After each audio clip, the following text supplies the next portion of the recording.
Good morning, acting mayor, members of council. This meeting is now being live streamed. Thank you, Mr. Clerk, and thank you, members of council, and welcome members of the public to this council meeting, Wednesday, December 8th.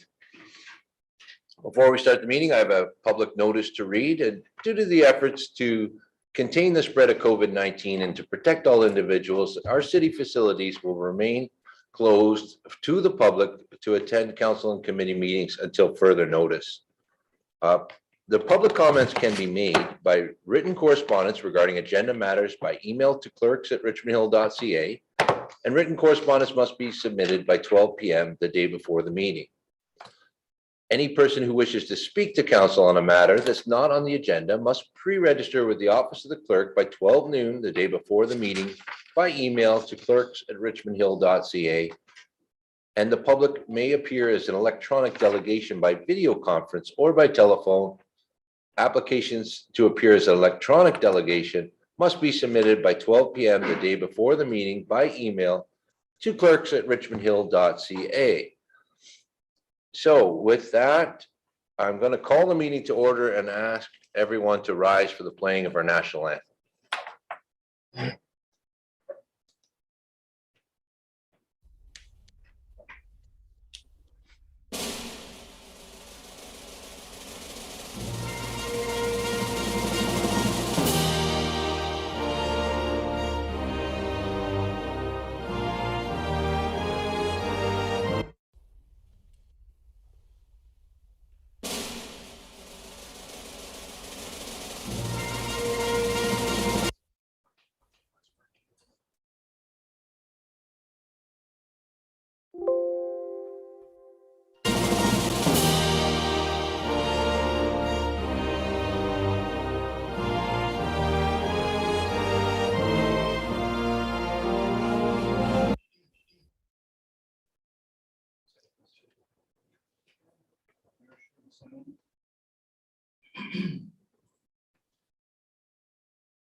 It appears we're having some difficulty with our audio.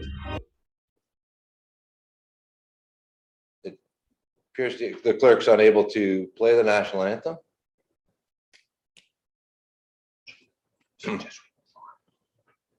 I suggest council sings it in the spirit of Christmas. Can we unmute Councillor Munch?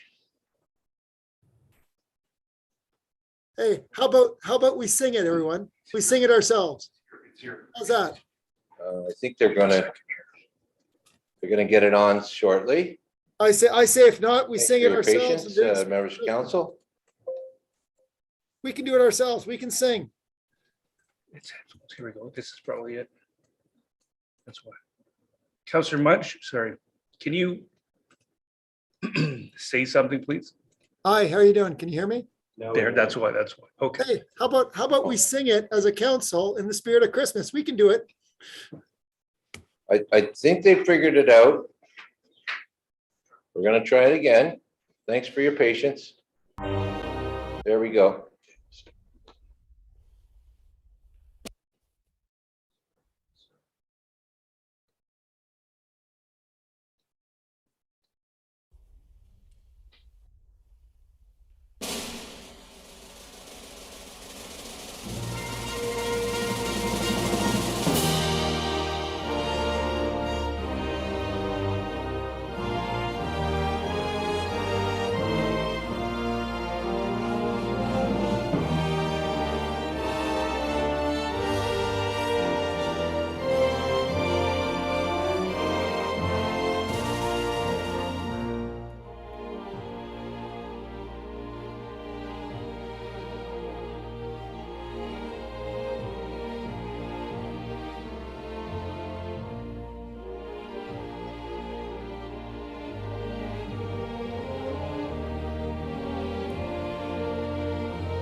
Okay, there we go. Thank you for your patience with that. The wonders of dealing with COVID-19 and doing everything virtually. We're always at the mercy of technology. Well, call the meeting to order. We have a public forum not to exceed 15 minutes. And Mr. Clerk, I don't believe anyone's registered to speak in the public forum. That's correct, Mr. Acting Mayor. Since the agenda was first published last week, the two individuals who had previously registered for public forum have now registered as delegations for a specific agenda item, so there is no need for public forum. Okay, so we go to council announcements. Any members of council have an announcement to make this morning? Okay, I don't see any.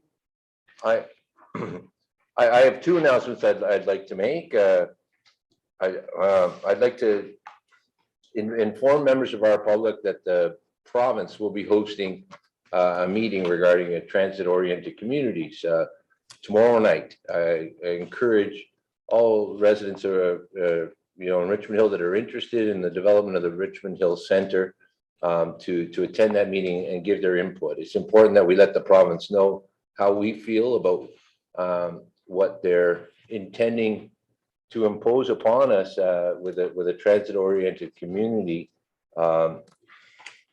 potential MZO at Yonge and Highway 7. So that's an opportunity for you to be heard. It's important to engage and to be on the record if you do object in any way to the transit-oriented community that's being planned and proposed. That's tomorrow evening. And I just want to express our regret on behalf of Richmond Hill for the two residents of the city of Toronto that succumbed to a fire in their home and passed away due to a very unfortunate incident that happened yesterday. On behalf of Richmond Hill, our condolences go out to the two Toronto residents that lost their lives in a tragic house fire at Queen and Roncesvalles. Okay. So are there any members of council that have an introduction of any emergency or time sensitive matters? Councillor Liu. Thank you, Mr. Chair. Good morning, everyone. With council indulgence, I would like to add one more agenda item to discuss about adding one more yard waste collection day before year end. It has brought to my attention from many residents that they still have their yard waste put out on their front lawn, but unfortunately the deadline of the yard waste has passed, which is December 3rd.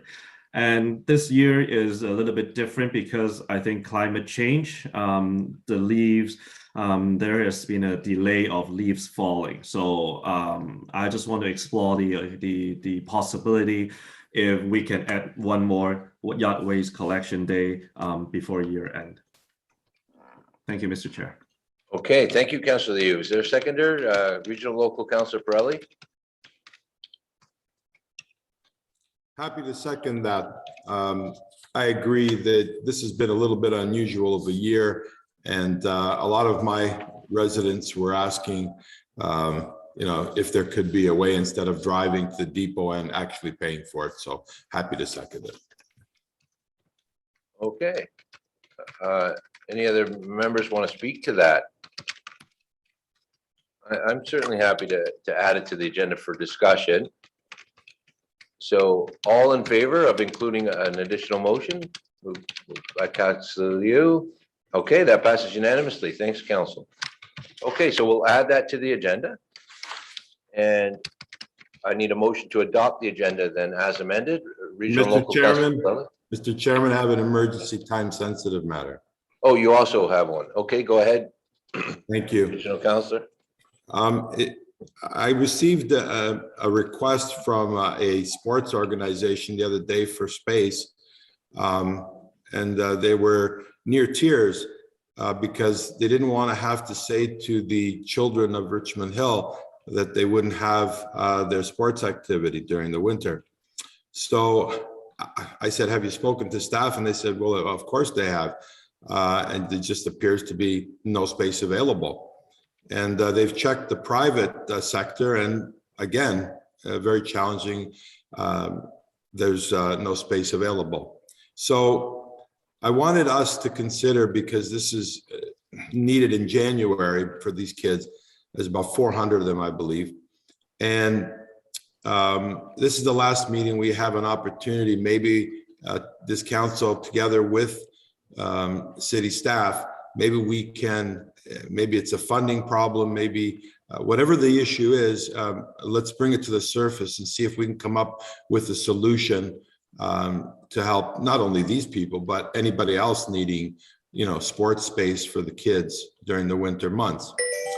So my apologies for that. And so being this the last meeting of the year, you know, we need to deal with it. So I'd really appreciate if, you know, council can indulge me and see if we can spend a little time this afternoon and see if we can come up with a solution. Okay, is there a seconder to add this item to the agenda? Okay, Councillor Barrows, thank you. Any discussion? Okay, all in favor? Any opposed? That carries. Okay, so we have two items that will be added to our very long agenda, our last meeting here, you know, in 2021. Quite understandable that there'd be some time sensitive matters, given that we're not meeting again till well into the new year. So I needed a motion to adopt the agenda with two additional items. Thank you, Councillor Syllabits and Councillor Chan. And if I might, Mr. Acting Mayor, in this motion, I would just confirm that actually you would be adopting the withdrawal of delegation 12.10, Paul Tobia, regarding agenda item 13.10. Mr. Tobia advised us late yesterday that he was withdrawing his delegation request. Okay, so it's moved by Councillor Syllabits, second by Councillor Chan, including that withdrawn delegation and the two additional items. All in favor of adopting the agenda? Any opposed? That carries. Very good. Any members of council have a disclosure of pecuniary interest at this time? Okay, I see none. Move forward and definitely feel free to declare a conflict at any time during the meeting. Councillor Munch? Yeah, I don't personally have a pecuniary interest, but I would like to raise a concern about pecuniary interest to members of council, especially those that are looking to have themselves in the election campaign or are currently in the election campaign. I said during this decision that we made to go in a by-election that I am really strongly opposed for us to go into making decisions that have context that might be political. So if any of us are involved in the political arena and there are political decisions being made, then they have a pecuniary interest, in my view, because there is a financial benefit. So I say to you, we need to be careful, because we as a council have decided to go forwards with council meetings during an election, and we're making decisions. And I'm going to say, should one of our candidates win the mayor race, some of the decisions they made will have a pecuniary interest. And I raise it for your really not political. I'm going to say to you that we have a responsibility to make sure we get good public policy. And when people put politics for personal benefit, I have that. So today we have some real contentious issues. And I've said to day one, and I'm going to say to other members of council who have chosen to go down the path by choice, heed your comments. Thank you. Okay, thanks, Councillor Munch. I mean, we do have to carry on with the business, and every member knows that they're responsible for their own decisions regarding pecuniary interests and are subject to the ramifications of not declaring. Okay, so I don't see any declarations. I will give council an opportunity to declare pecuniary interest at any time during the meeting. And I'll move forward. I don't see any declarations at this time. So we go to the adoption of previous council minutes. We have a council public meeting held on November 17th and a council meeting that we held on November 24th. Can I get a motion to adopt those two sets of minutes? Thank you, Councillor West. and Councillor Syllabits. Okay, thank you. Any discussion on those two sets of minutes? Okay, all in favor? Any opposed? That carries. Okay, we move to identification of items requiring separate discussion.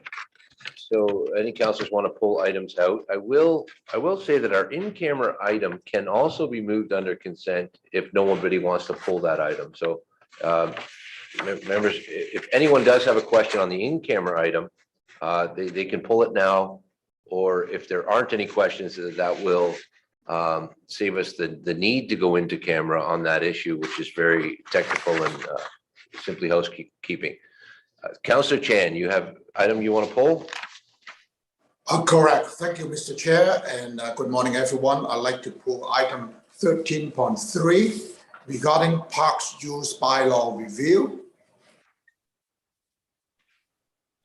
Thank you, Mr. Chair. Okay, thank you. So 13.3, we will discuss that. Any other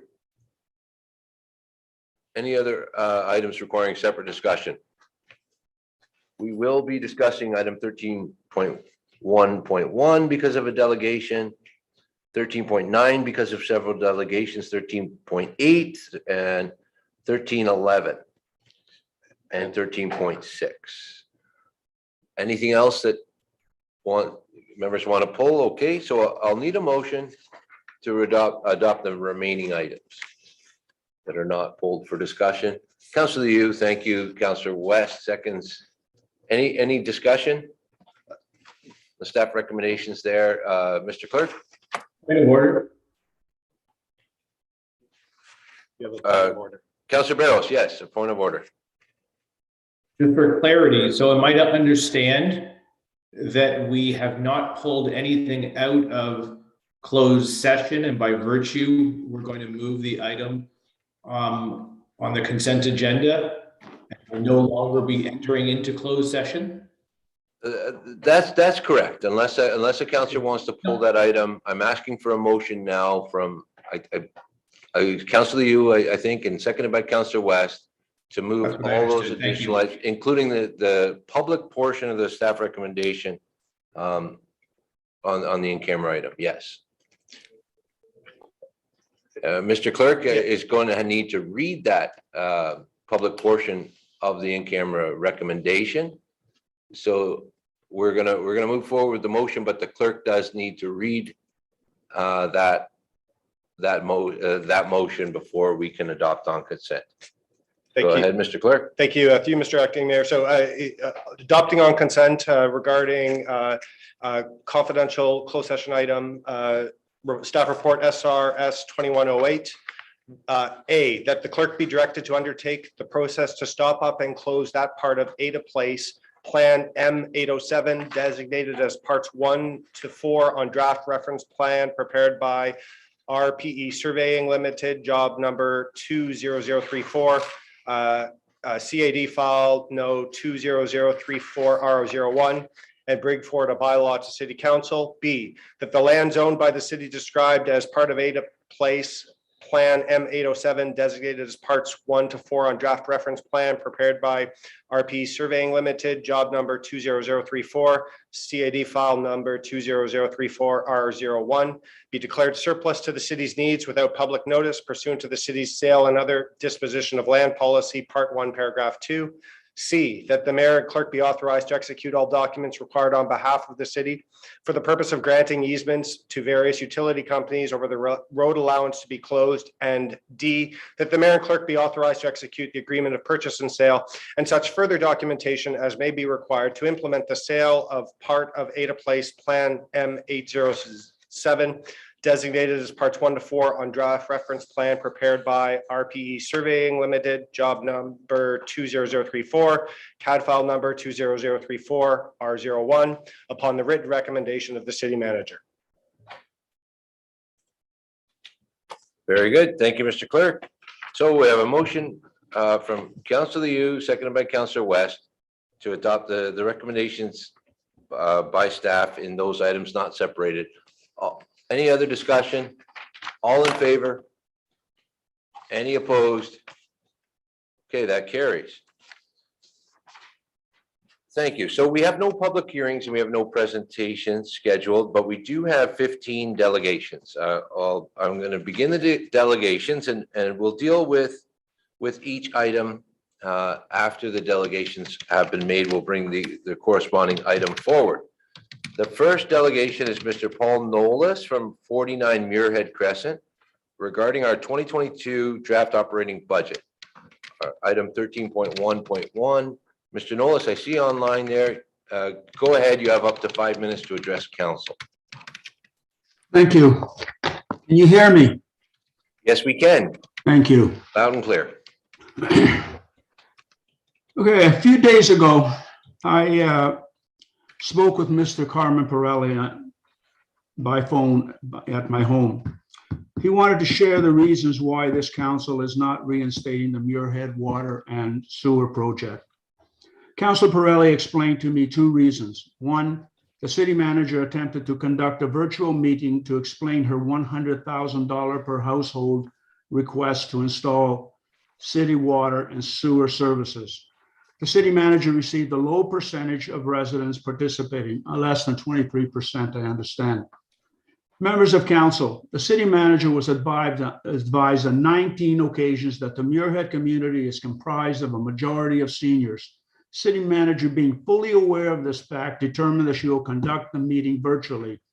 The majority of Muirhead community are seniors and likely not as computer literate as she is. The majority of our seniors likely don't own a computer to go virtually. Yet the city manager completely disregarded that her audience were unable to present and participate virtually.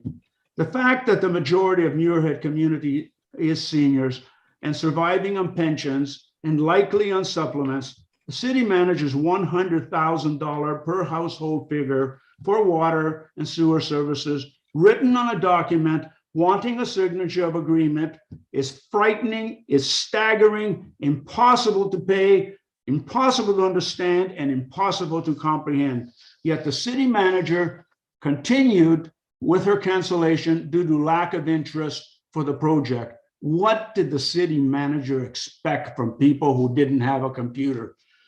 The city was provided with 76% support in 2016 when the project was discussed and approved by council of the day, not applying virtual process.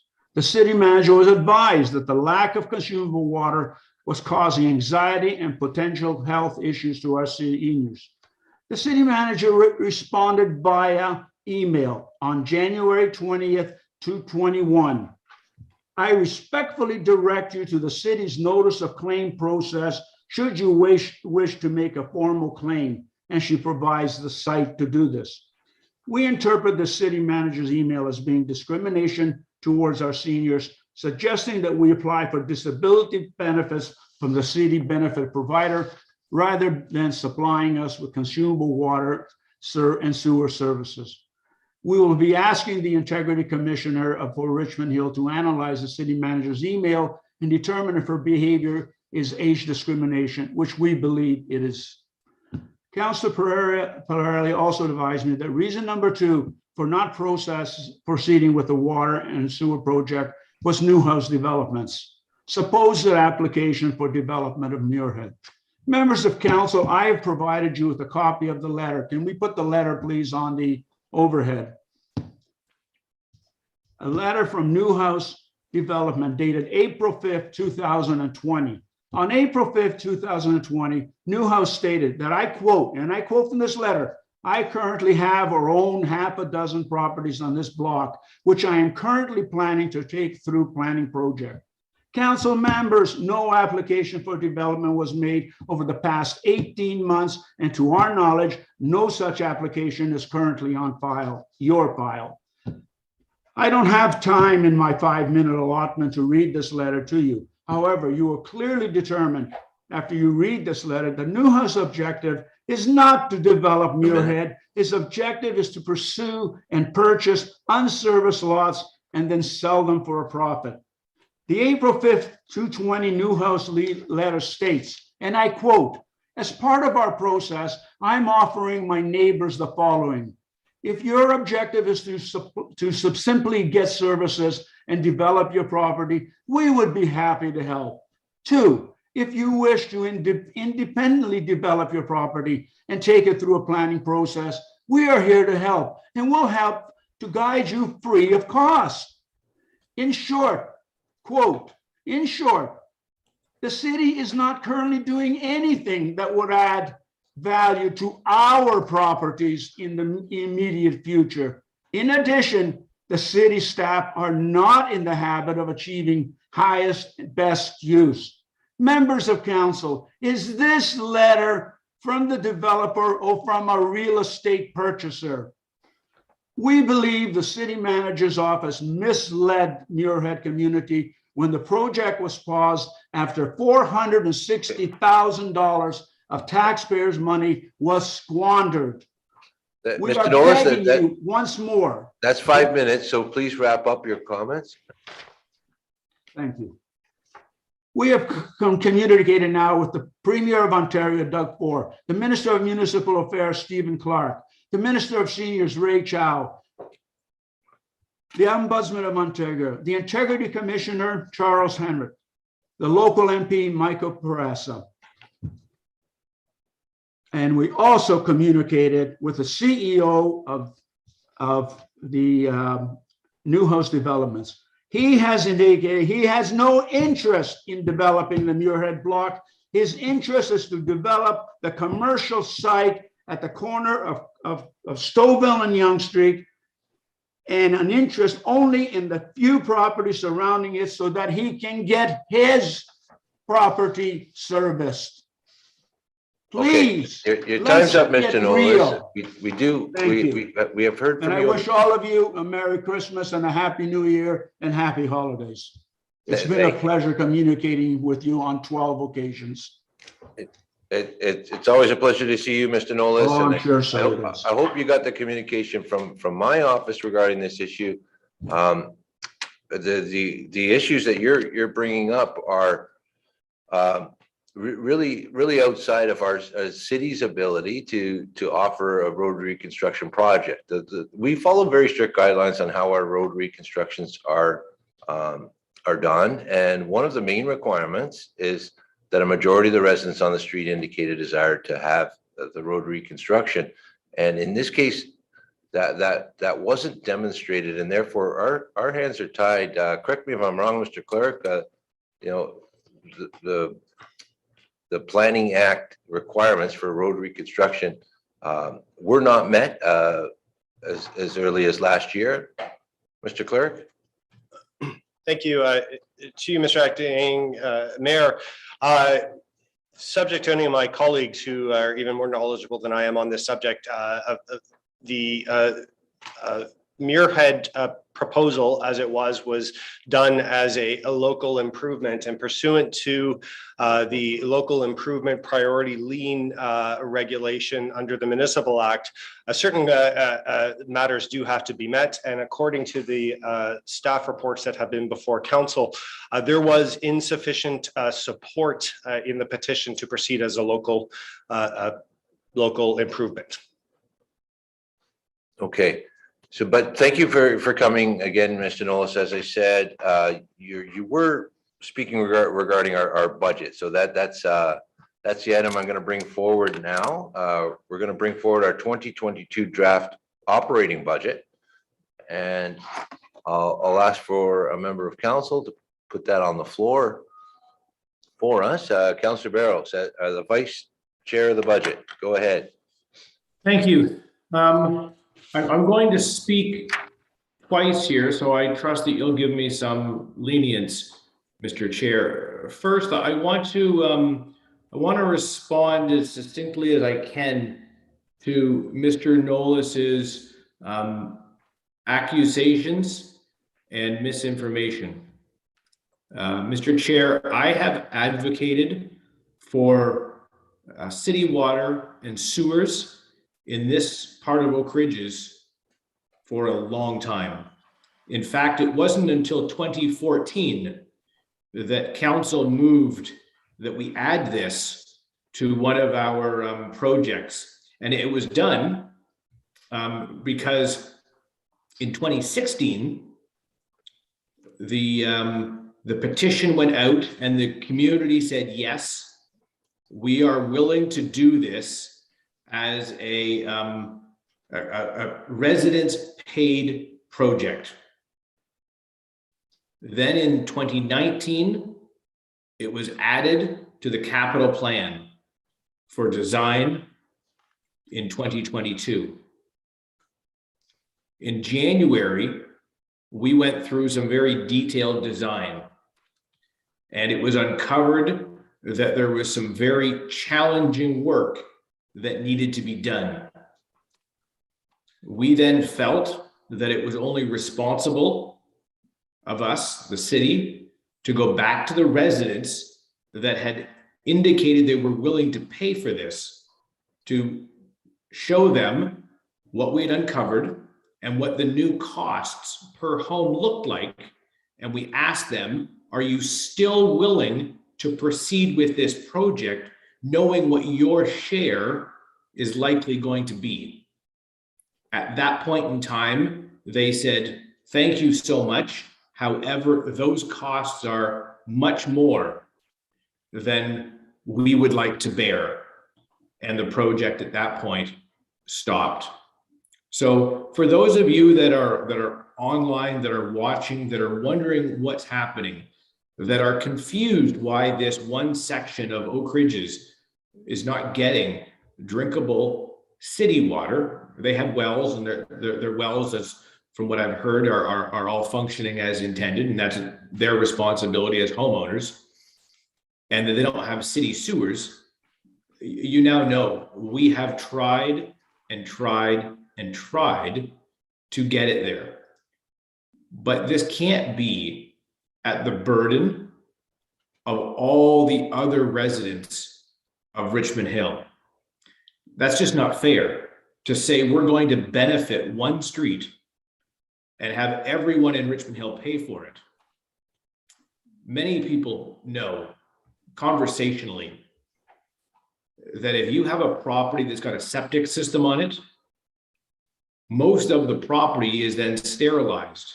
You can't go and sever your property because you have to have a large enough piece of land to keep the septic system on it.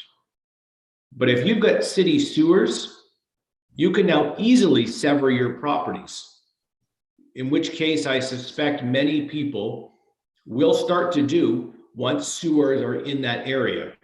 So the big question is, should the majority of Richmond Hill taxpayers pay for the sewers to be installed to allow people in the future to sever their lands and benefit by that?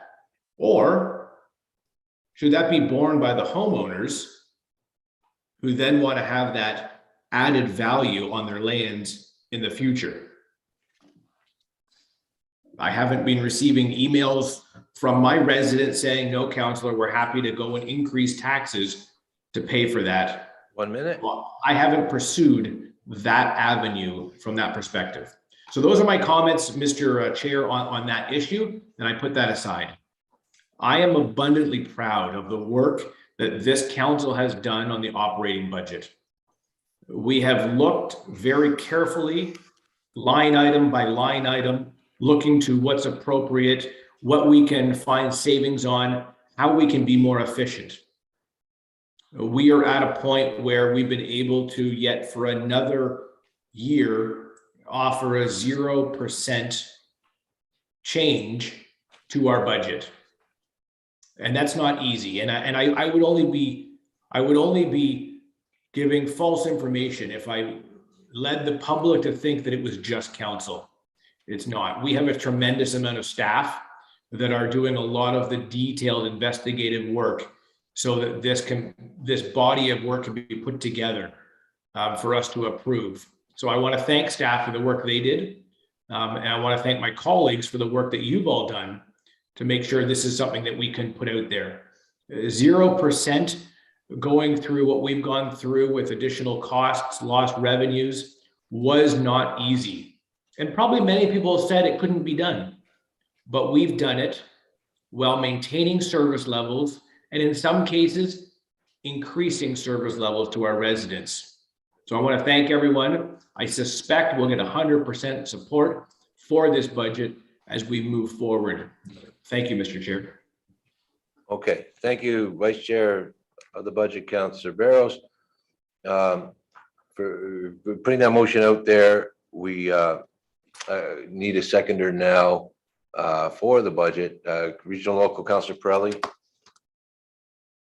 Yeah, happy to second it, and I ditto the words of Councillor Barrows. Very well said, very well spoken. Yes, it is no small feat to bring in a second year in a row of zero increase in the taxes. So congratulations to council and congratulations to staff. And of course, the big winners, the residents of Richmond Hill. Thank you. Okay, thank you. Any other speakers on the budget? Councillor Munch. Good day, everybody. Merry Christmas. And happy holidays. So I agree that we need to be efficient and effective government. Some of the decisions we made have been really, really good. Some of the lack of leadership concerns me on some of the things that council has done. And with regards to stormwater management, I'm sad to see some of the members of council not take the leadership and actually regress.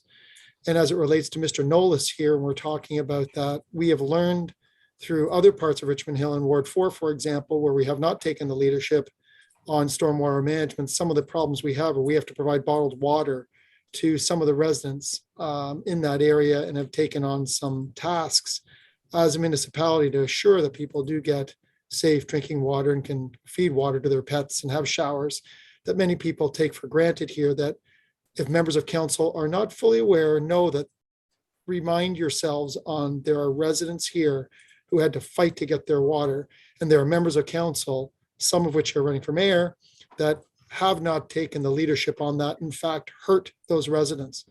So Mr. Nolis and the residents there, I'm absolutely on I've always been in favor of making sure that people do have safe and clean drinking water, and that is in the green belt and Oak Ridges Moraine area. And I think we should be looking into that. We don't want to see the cost going on to residents. And I'm sad that the residents on whole did not allow us to do that threshold. Maybe if that gets revisited, where the residents come back, we should, as a council, consider that. The building and development industry are a very interesting group, and I appreciate the letter that was sent.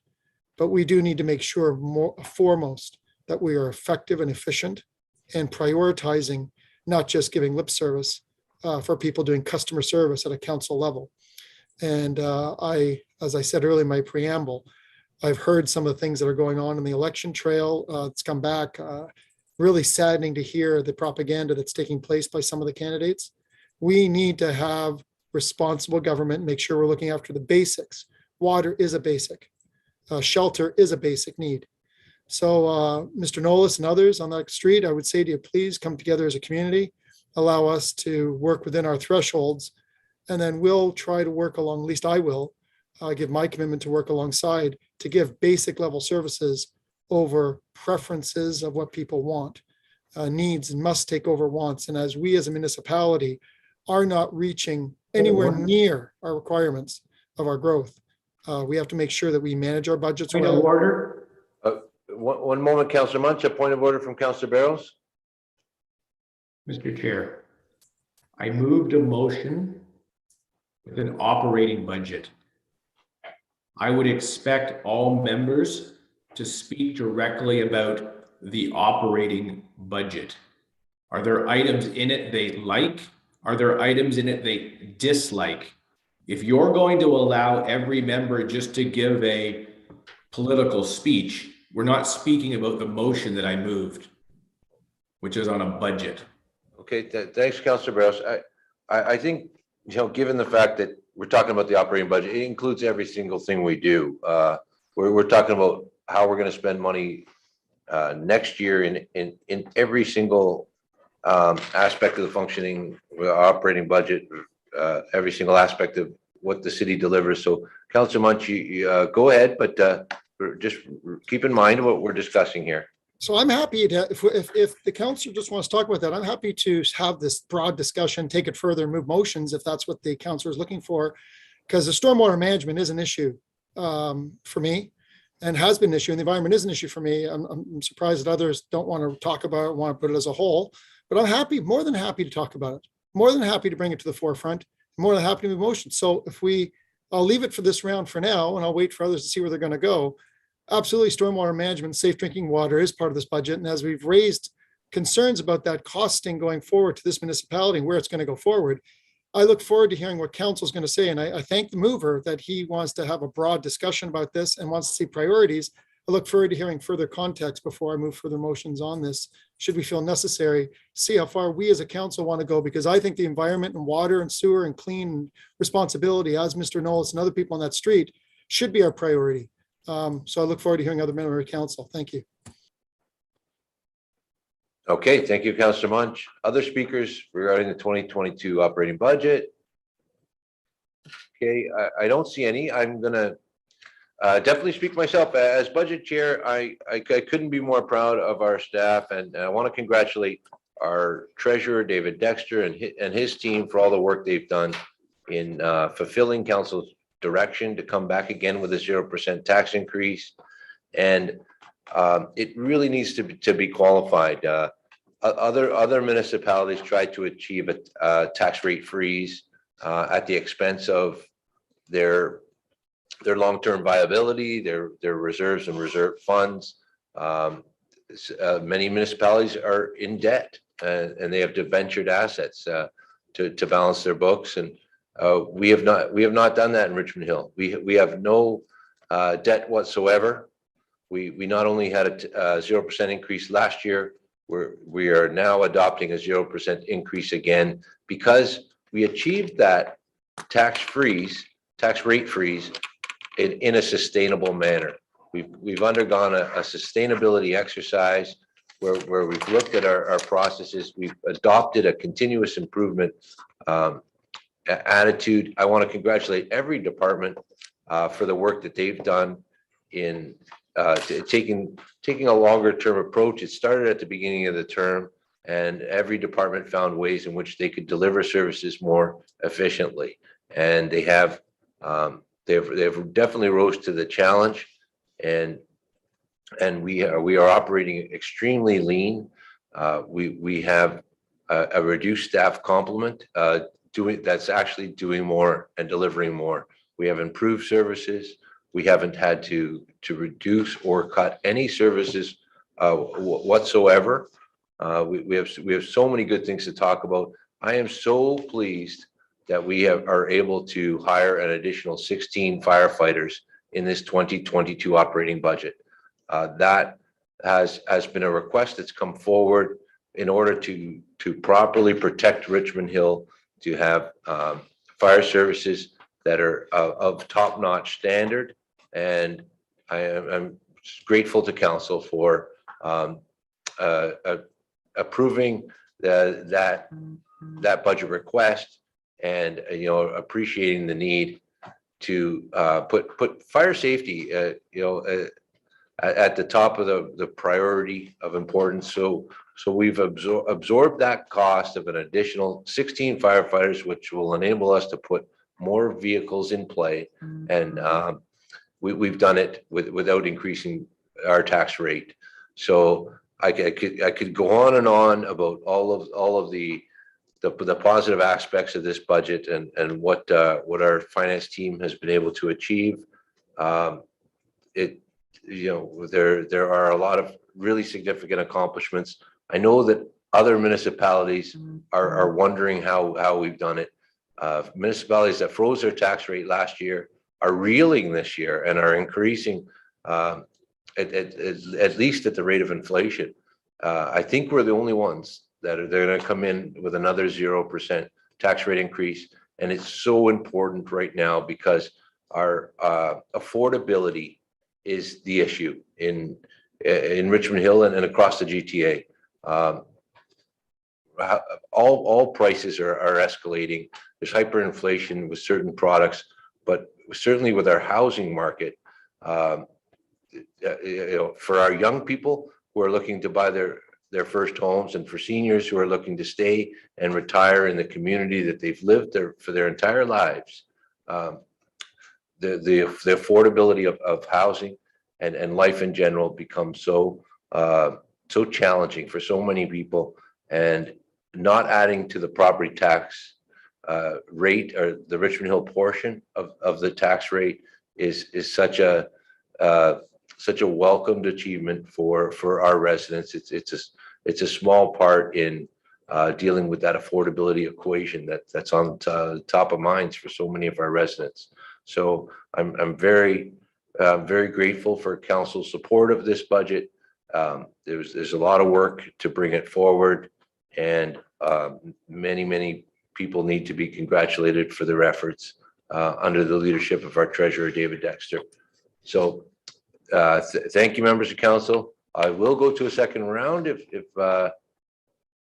others had more to add. Otherwise, I'll call the vote on the 2022 operating budget. Okay, I don't see any other speakers. All in favor? Any opposed? Carries unanimously. Thank you very much, members of council. Okay, we go to our next delegation. We have Arul Miles Mavagotham from the Richmond Hill Hindu Temple regarding the proposed official plan amendment, zoning bylaw amendment, draft plan of subdivision applications by 1430518 Ontario Inc. There you are. Hi. Go ahead. You've got up to 5 minutes to address council on this item. You have to unmute yourself and go ahead. Melvaganam. Mr. Melvaganam, go ahead. Okay. Good morning. Can you all hear me, sir? Yes, we can, loud and clear. Very clear. Thank you. Good morning, Vice Mayor and councillors. My name is Arul Miles Mailvaganam. I am the Public Relations Chair for the Richmond Hill Hindu Temple, which all of you know, the biggest temple in North America. And I'm a Hindu devotee of the Richmond Hill Hindu Temple, and I'm currently life member, trustee, Public Relations Chair of the temple. I strongly oppose the proposed condominium, high-rise condominium located at 0 Elgin Mills Road, East Bayview Avenue, and Elgin Mills Road in Richmond Hill. Our temple towers are architecturally designed in accordance with the Hindu faith and are tall structures to symbolize God's house. And present devotees near and far should be able to see and pray before they enter the temple. And the northeast corner portion of the property, which contains the wetlands and natural heritage system associated with the tributary of Roach River, will be affected by the pollution from increase in traffic and high density population that will come as a result of these condominiums. The population increase will also contribute to higher crimes as with growing urbanized neighborhoods, something that's significant concern to the devotees and their families. As part of our traditional attire, the Hindu women, the children do wear jewelry during festival times as part of carrying on traditions. As a result, we are concerned with theft and hate crime that may result from traffic and visibility through this proposal. We would like to thank our Richmond Hill Vice Mayor and councillors along with the Canadian government to enable us practicing our religion, but we now fear that the high-rise condominiums will disturb the importance of maintaining peace around the temple and the potential blockage of view of our temple towers by devotees that are previously visible, which would impact generations to come as well. And I have submitted more than 1,200 signed petitions, which we gathered in the last 2 weeks when we heard that they are going to have a council meeting on December the 8th. So from 3 years ago, we had 500 petitions signed. This time we get 1,200. But many of the devotees are looking forward from the councillors for their kind consideration on this above subject. And I would like to appreciate all of you and help us in this, in our temple to have a peace and scenario and help us to stop these high-rise condominiums. Okay, thank you. Thank you. We have three other speakers regarding this item. Sorry, four other speakers. There's 5 delegates altogether. I'm going to go in the order they're listed on the agenda. The next speaker is Kidambi Raj. Hello, I welcome. You have up to 5 minutes to address council. He needs to unmute. You just need to unmute yourself and go ahead.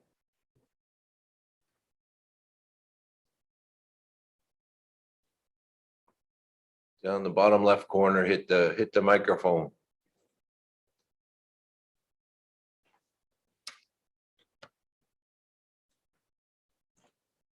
Yes. So bottom left corner of your computer. You Okay, take sorry. that- There we go. Pardon, music cricket.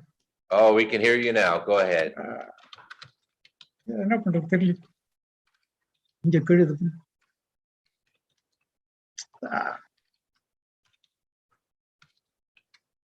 Okay, can you hear me?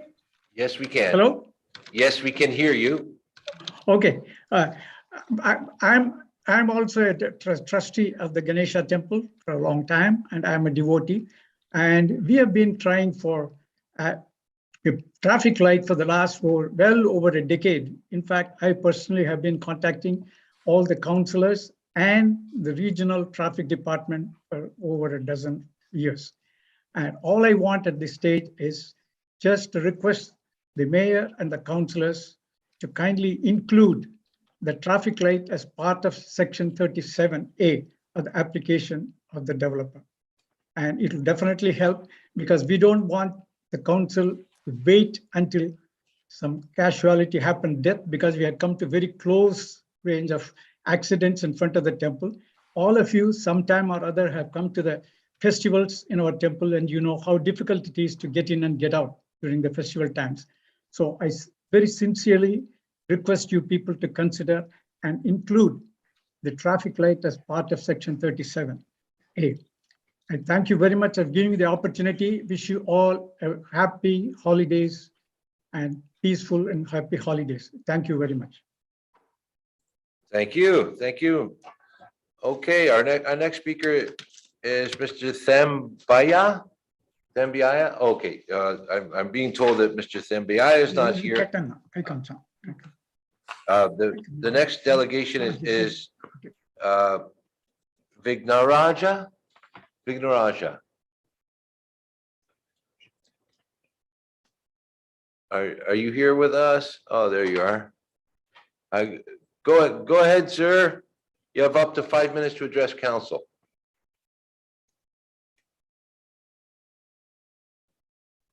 Hello? Hello? Hello, Mr. Vignaraja. Go ahead. I'm speaking. Can you hear me? Can I start now? Can you hear me? I can hear you. We can all hear you loud and clear. Okay, then I'll start right away.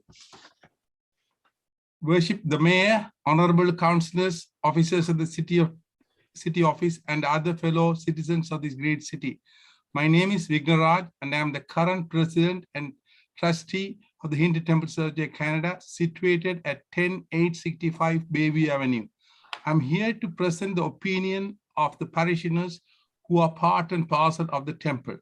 Their strong opposition to high-density development is portrayed in the petition signed and delivered to the city clerk by our Public Relations Committee Chairman, Mr. Arul Mailwanam, who just spoke just before.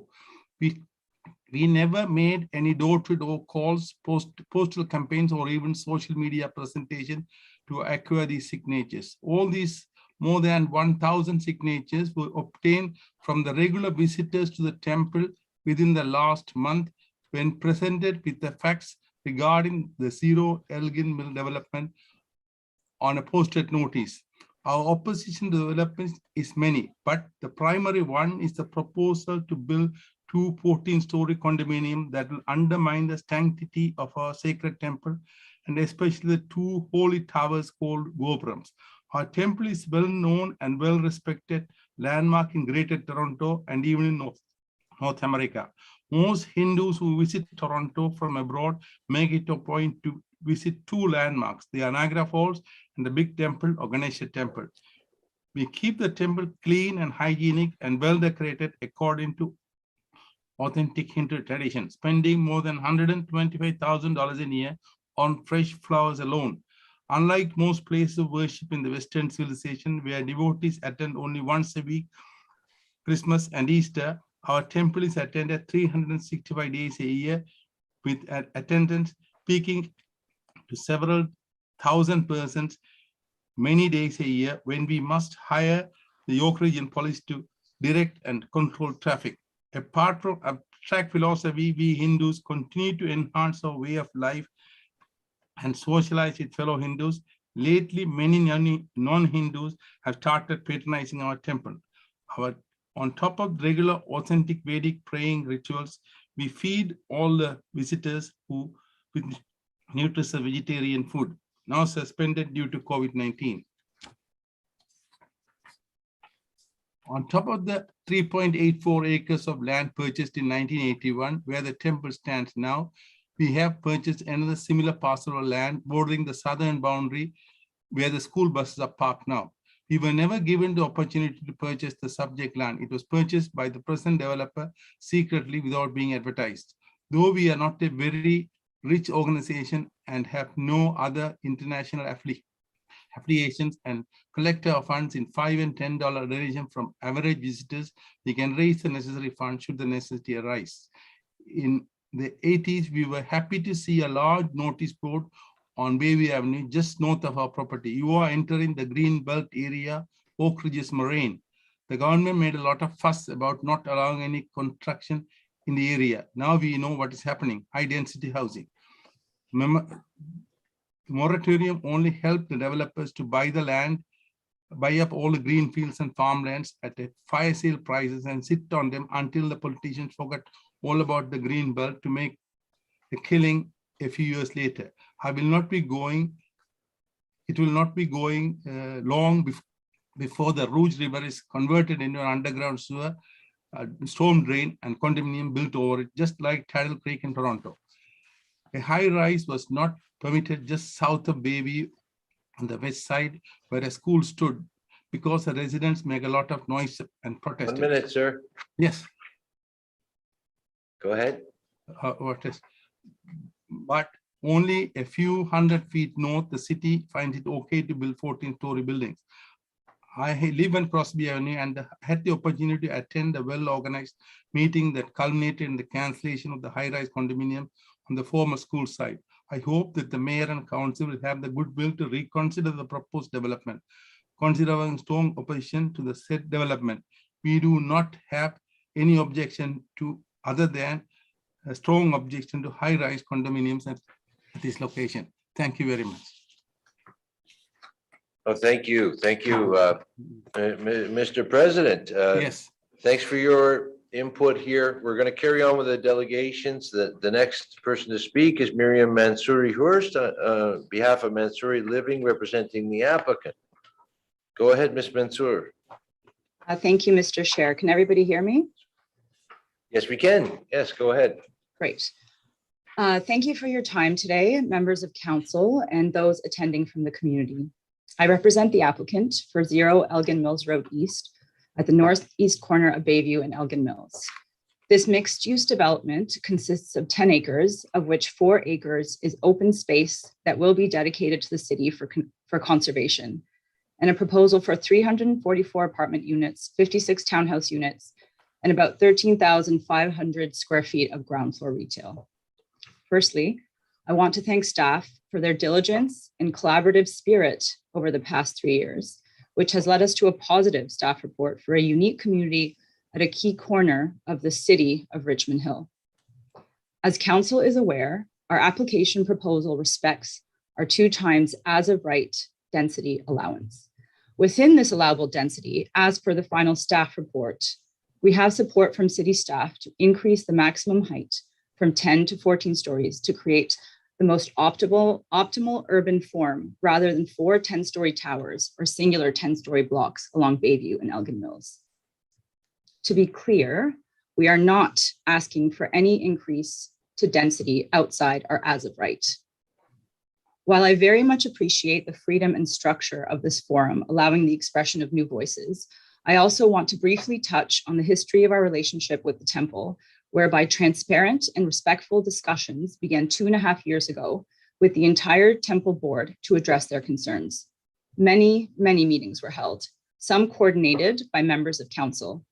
We listened, supported, and continue to support these concerns in the realms of security, such as perimeter fencing, and support of the traffic light, which is very important to the temple. This is all included in the detailed staff report. All conversations with our neighbors were collaborative, factual, and based upon good planning principles. This resulted in the receipt of a formal letter of support binding upon successors from the temple in December of 2019. We have made significant efforts to be good neighbors and exemplary developers. Our team is committed to building a beautiful community, one that the surrounding neighborhood will be proud of, including a world-class play structure at the center of the site designed by Earthscape Play, surrounded by neighborhood retail while bringing exceptional product to the city of Richmond Hill's housing market. For those of you that are unfamiliar with Earthscape Play, they designed the incredible new children's park adjacent to the Art Gallery of Ontario. So they are going to do something quite special at the center of the site. We're very excited to work with them. Along with award-winning architects BDP Quadrangle, we have worked in collaboration with the city's urban design staff to create a unique and elegant design that respects sustainability principles, something that Councillor Liu touched on in his intro, which was presented at the June 2020 Council public meeting. Climate change is a major dilemma of our time, and buildings clad entirely in glass are climate disasters requiring excessive heating and cooling. I would like to just pause for a minute and touch on some of the comments that were raised by the temple by reading a quick excerpt from the staff report.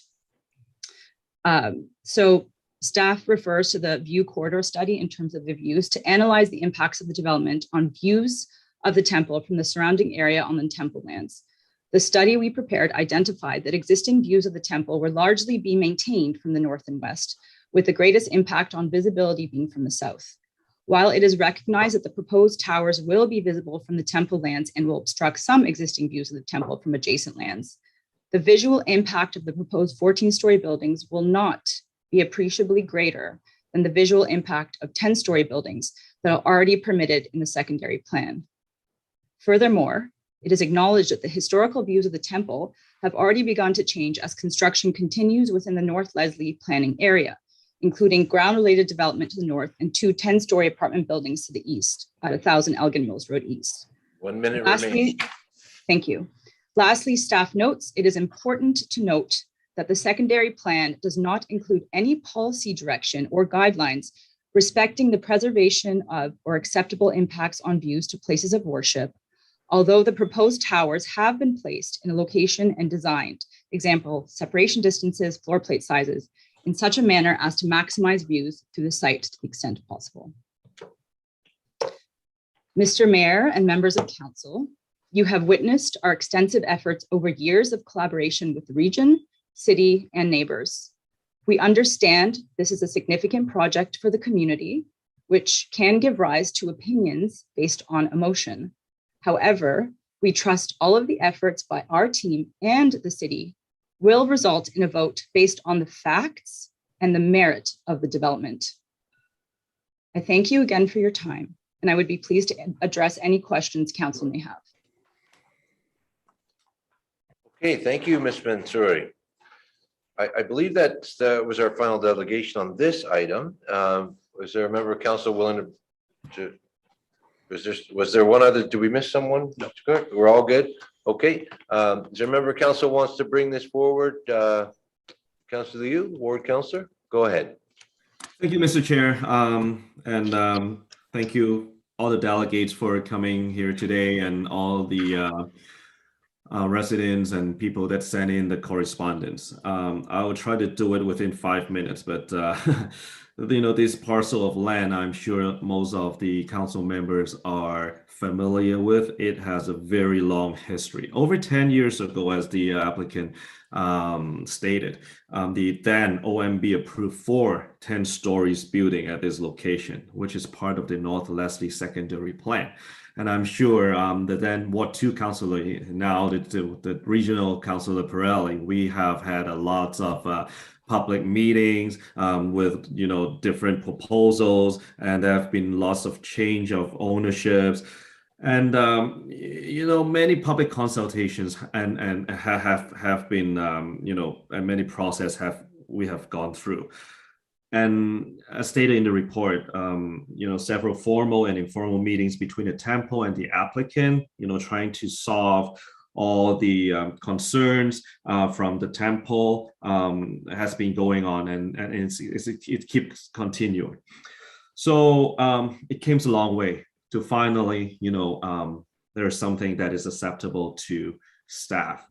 And it's stated on page 5 of the report, all significant comments and issues raised by different city departments and external agencies have been satisfactorily addressed, with some technical and implementation matters remain.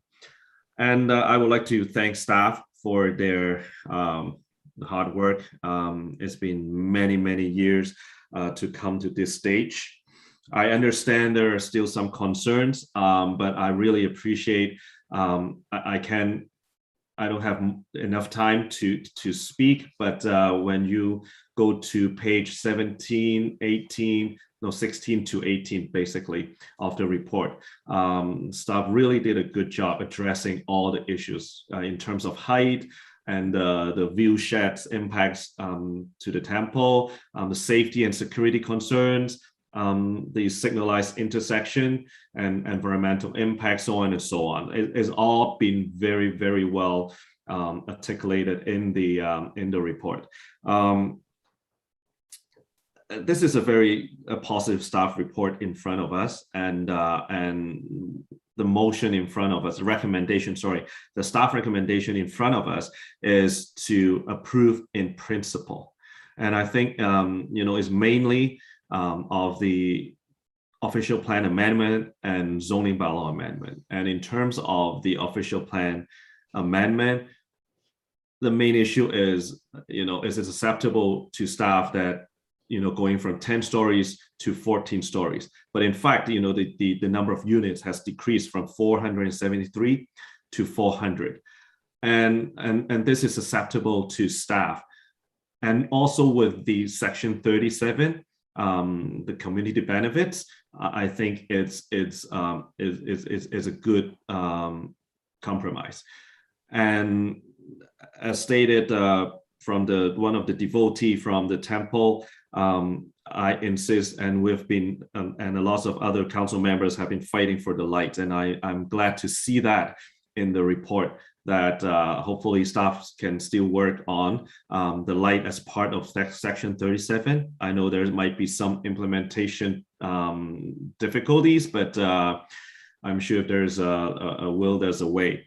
So I think that lights, the traffic lights there is very important, and also I can see from the correspondence that some public is concerned about the design of the building, and I would be very mindful and hope that and urge that the applicant and staff, and also with the temple, continue dialogue to make this satisfactory to all parties. So running out of time, I'm happy to move the staff recommendation, and I would be very mindful that this is a very comprehensive and positive report. If council voted against this, the applicant might go to the land tribunal, and then we have to hire a third-party lawyer to fight against our staff, which I don't think this is the way to go.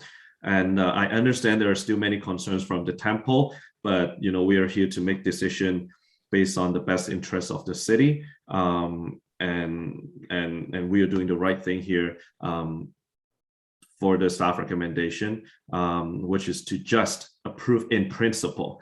There is still lots of room to make changes and make corrections and improvement. So I would be happy once again to move the staff recommendation and to receive all correspondence also in this motion. So thank you for your time. If there's if I think of something else, I would go to a second round. Thank you, Mr. Chair. Okay, thank you, Councillor. You are right on time, and certainly you have the right to come back if you need to. Is there a seconder for the motion? Councillor Munch. Good day. Thank you to the delegates. Thank you for the councillor taking charge. We've all had lots of discussions with this. I think it's important to point out that the decision for allowing a growth in this area was done by the OMB, and we have a responsibility as a council to try to manage that approval, which is what we're doing now. And I appreciate all the engagement that the applicant has had with members of council and the Belgrader community. As it relates to where I'm at in Ward 2 across the street, very concerned about the traffic and happy to see that a traffic light and the management of that traffic of that area is going to be improved as a result of this. I'm generally not in favor of traffic slowing down, but it's really good. Well, hold on. Chair. Point of order. Councillor Munch, Councillor Pirelli on a point of order. Yes, sorry, if I've missed it, I apologize, but has Councillor Munch seconded Councillor Liu's motion? Oh, yes, okay. Thank you. I believe he has. Go ahead, Councillor Munch. Thank you. Sorry. So I'm happy there's some traffic management. I'm happy to see that we've had a balance in this, where it's going to go. We've had lots of people have dialogue, and you know, I think all those people that took an effort to go forwards and trying to make the situation work with the temple and with the needs of this municipality and the applicant, and working within the legal framework. I think it's a path going forward. So I'd like to thank everybody for, you know, working through this. Thank you. Thank you, Councillor Munch. Any other speakers? Okay, Councillor West, and then Councillor Pirelli. Thank you, Mr. Chair. Thank you to the folks that came out and spoke today, and the correspondence that we've received on this subject. I certainly understand what the folks from the temple are talking about. You know, it is one of the many challenges I think that we run into as a municipality and as a community that's growing. And I appreciate the comments that Councillor Liu made about the history of this, that, you know, he's been front and center, I suppose, in his ward. I think that based on the history of this, you know, I'm not crazy about the idea of 14 stories there, and I'm certainly not crazy about the idea of 4 10-story buildings there. But the unfortunate reality, from what I understand, is that that's what the OMB has decided. So that's the kind of the starting point that unfortunately we're going to be dealing with in this particular area. I do appreciate the fact that, you know, based on the original application, you know, throughout the history of this, we've actually had a reduction in the actual density of the units, which I think is probably at least goes some distance in addressing some of the concerns that the community would have. I do understand the sightline concern, and I also appreciate the fact that staff and the applicant, and I think the members of the temple, have been working together to try to minimize the impacts that the sightlines will have. So I think that, you know, the concern I have, and this is, I think, been touched on, I can't remember who said this so far, but the problem is if we don't approve this in principle, what I would be very much concerned about is that it'll go to the OLT or OMB or whatever it's called today, and we will actually potentially lose some of the ground that we've made up. I think that one of the features of this that I've spoken to people from the temple about that's very important, and I think this needs, you know, it has been said already, but I will reiterate it, is, you know, the traffic light in the Section 37 benefit package, I think is really important. And it's quite obvious to me why that traffic light is necessary. And it's interesting because I'm often a little uncomfortable with the Section 37 idea, because I think sometimes the benefit won't necessarily go to help buffer, any concerns that the residents may have, and possibly for good reason. But I think in this case, a benefit that is pretty obvious that we're hoping that we can achieve is to have that traffic light there to help the devotees from the temple to get in and out when the traffic is problematic. So I think we need to work really hard to make sure that happens. And I understand the challenges of actually making that happen, by the way, but I think that I would encourage staff to make sure that we do everything in our power to make that happen. And I also wanted to reiterate that, and Councillor, you mentioned this, I think too, that on the bottom of page 17, it is clearly written that the staff will continue to work with the applicant on the specifics of this application to make sure that it is designed in a way that minimizes whatever remaining impacts there are. So I'm not thrilled about being in favor of this, and I think that's where I will have to vote. But I think that I think that it is probably on the whole the most logical way to move forward with this particular application. So I appreciate the opportunity to speak, Mr. Chair, and those would be my comments for now. Okay, thank you. Thank you, Councillor West. Regional Local Councillor Pirelli. And then Councillor Chan. Thank you, Mr. Chair. I have to start off by saying I'm a little shocked. Councillor Liu was absolutely correct. I've had a tremendous amount of involvement with the temple and the devotees over the last, couple of years regarding this. And I'm shocked that we had a delegate as the president that was speaking completely in opposition to all the negotiations between the temple, the applicant, staff, and Councillor Liu and myself. And so, colleagues on council, I think the most important thing that we have to consider when making decisions is we have to consider what is in the best interest of the residents of Richmond Hill. And in order to get to that conclusion, we have to know where people stand. And today we have the closest neighbor, the largest temple in North America, the most popular one. And I'm not sure if now they want the application to go through with the promises of Section 37 that was the deal that was made. When the president comes out and speaks in opposition, I'm baffled as to how this has arrived at here. So, sometimes we have decisions to make that require to add something to the agenda, as we did today with the 2 items. And sometimes we have to say, hold on a second. I don't think we're prepared to make a decision today. Based on that, if I had to vote right now, I wouldn't know what is in the hearts and minds of the residents of Richmond Hill anymore, based on the delegation. So I want to be able to vote knowing exactly what's in the best interest of the residents of Richmond Hill.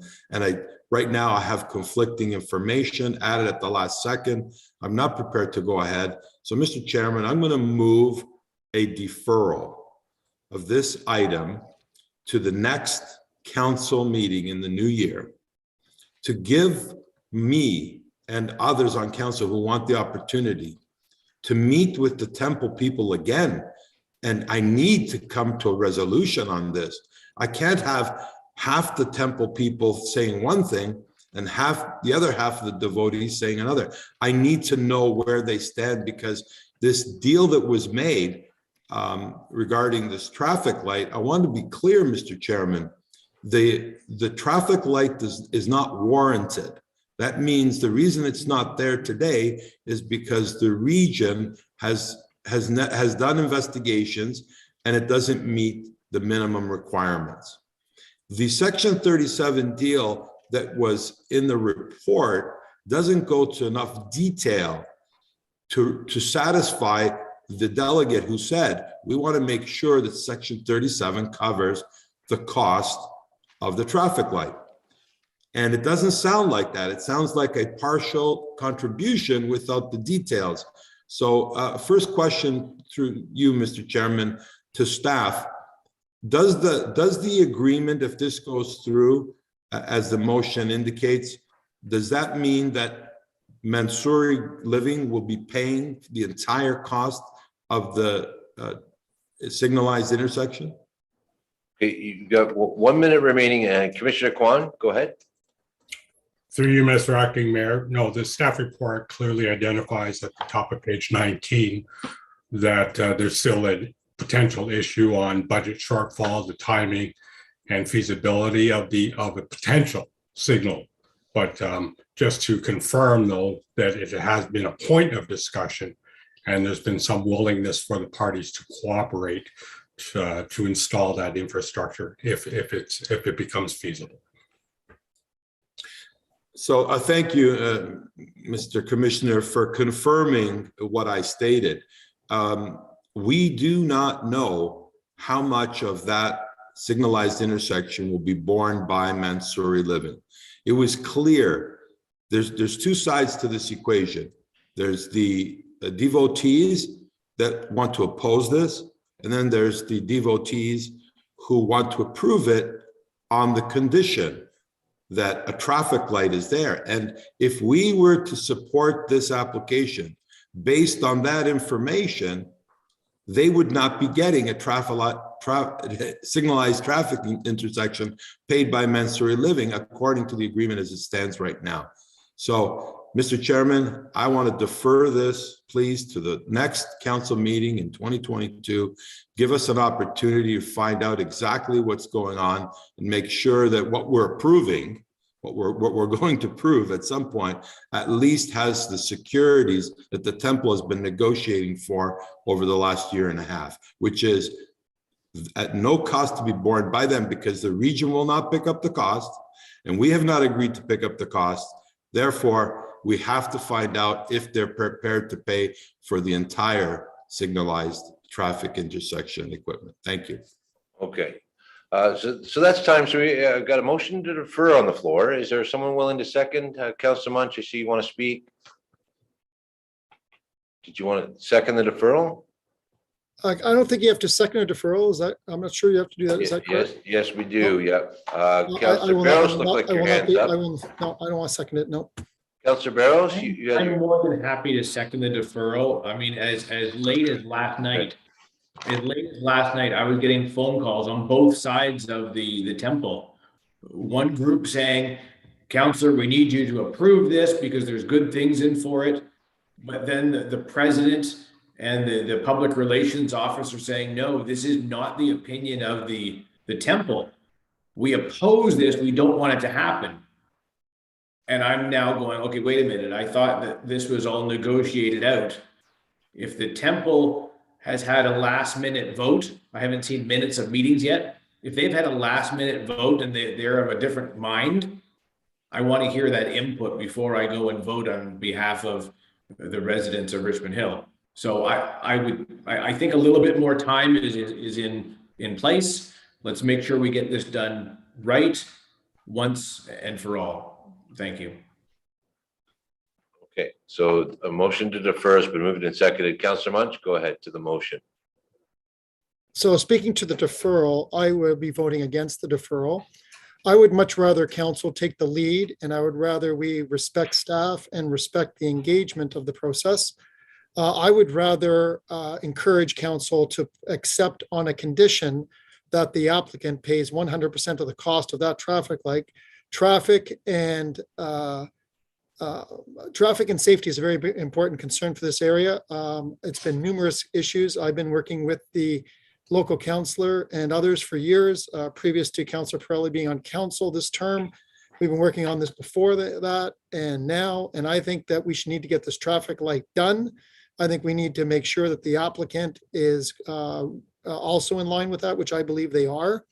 And I want to have assurances, and I think council should direct staff to say, we'll accept this application and the recommendations that are there. And as the Commissioner of Planning, who is a strategic thinker, as per his position on where he's been the last several months, we should direct him in saying that we as a council want the traffic light and the section 37 to be paid for by the applicant. The applicant has demonstrated they have some goodwill, and we'll approve that based on that goodwill, that's where we're at. So deferral to have a discussion, to go back and forth.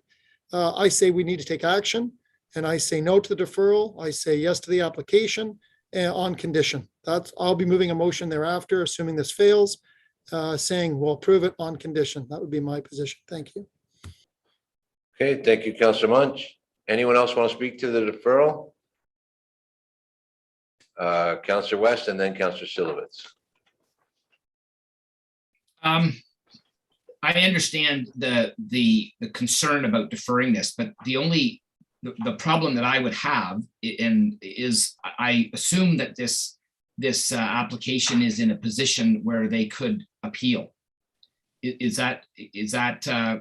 my understanding correct? I don't know that for a fact.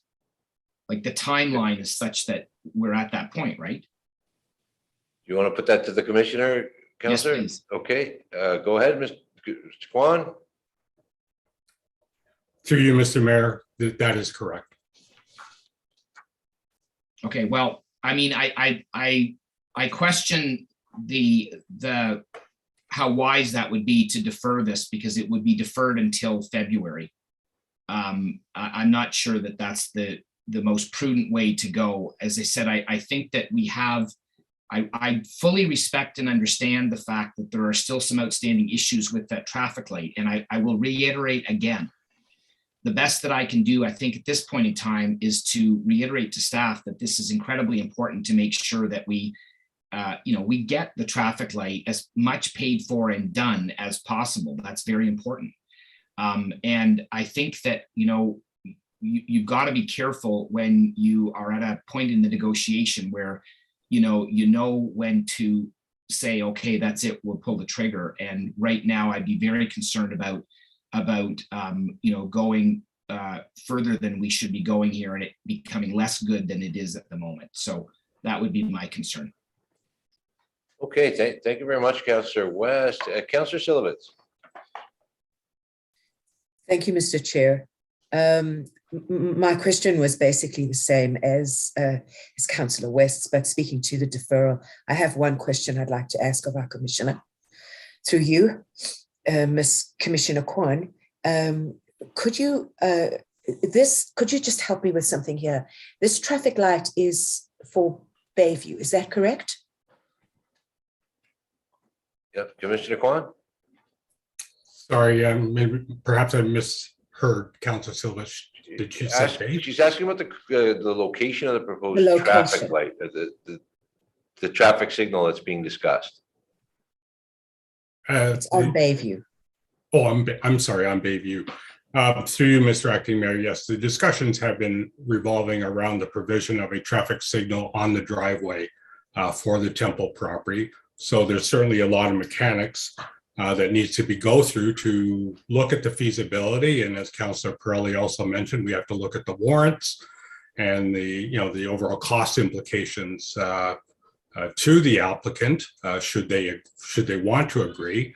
And then, of course, an evaluation as to the actual value of the Section 37 benefit and whether or not it's consistent with what we would want as a municipality for the uptake of the additional height on the building.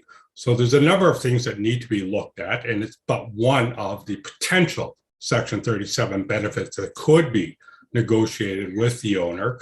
But I can't speak to the feasibility at this point in time. And in fact, ultimately, it may not be feasible to negotiate the value of that overall benefit, given the actual uptake of the additional height.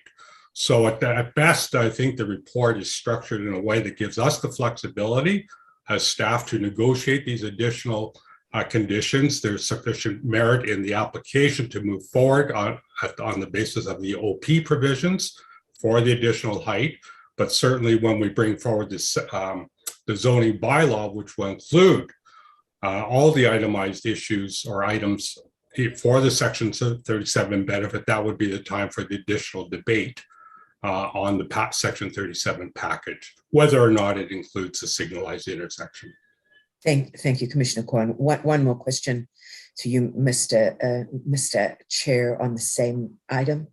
Because this is Bayview, Commissioner Kwan, what discussions, or if there have been any, have been had with the region?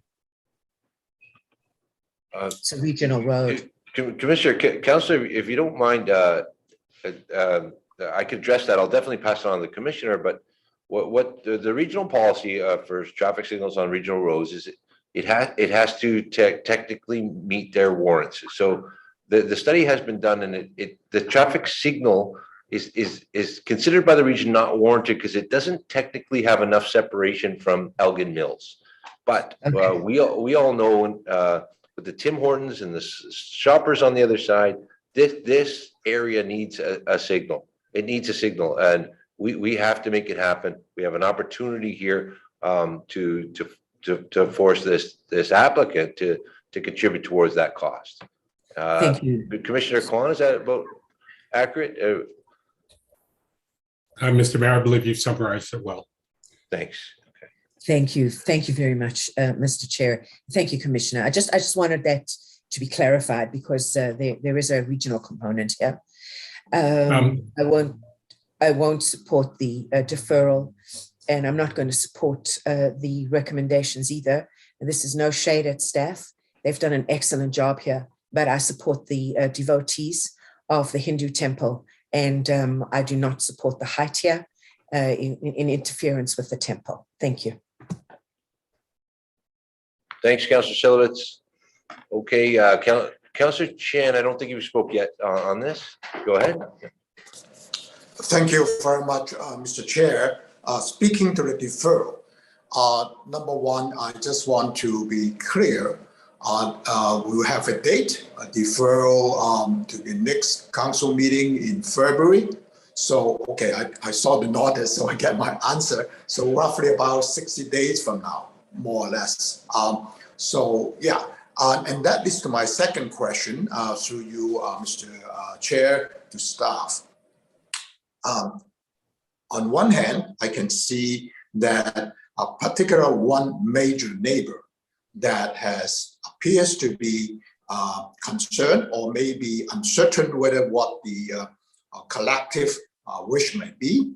And I'm also mindful, actually, the applicant's agent speaking about being a good neighbor. And based on what the ongoing discussions and modification of proposal, I can sense that there are goodwill there. So that's a good part. However, by deferring it for another 60 days or whatever to mid-February, I am concerned. Some members already mentioned that the risk that the city or this particular risk that the applicant will go to OLT, the Ontario Land Tribunal, to appeal this. And if that happens, not only the decision-making taken away from this council who are duly elected by people and also representing everyone, including concerns from the landowner next door, meaning a temple. Through you, Mr. Chair, to Commissioner Kwan, is that would that be a challenge for staff? Should the applicants file an appeal, given that the recommendation the staff is already approving in principle? Through Mr. Chair and to Commissioner Kwan, to the extent that he can respond. Okay, thanks, Councillor. I think Councillor you said it well, but Commissioner Kwan, is that not the case? That given your positive recommendation, you wouldn't be able to fight this? We'd have to hire outside lawyers? Through you, Mr. Acting Mayor, you're not likely to have to hire outside lawyers, but I won't speak for the town city solicitor directly. We do have qualified in-house staff, but certainly it puts city staff, planning staff, in a bit of a predicament to defend the decision or non-decision of council, given the fact that there is a positive staff report in front of you today. Thank you. Thank you. Thank you. So on that basis, that I would have to say I really have concern about supporting the deferral.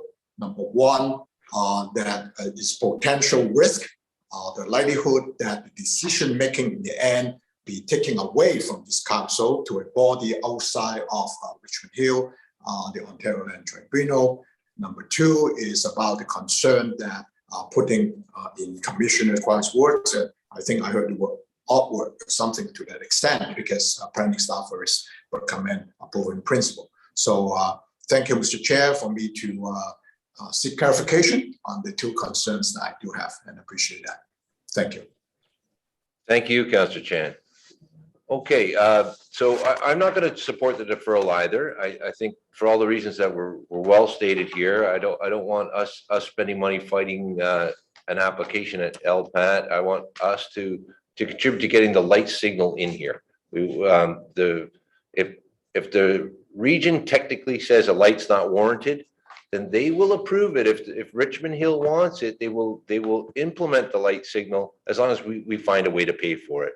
And I don't mind the city contributing, because it's a traffic situation that we have to solve. But we have an opportunity to get some money from this applicant. Our staff's done an excellent report and has dealt with all the situation, all the issues, and will continue to deal with issues in the site plan process, and we continue to deal with the process. Now, none of us here on council want this high density proposal on Bayview.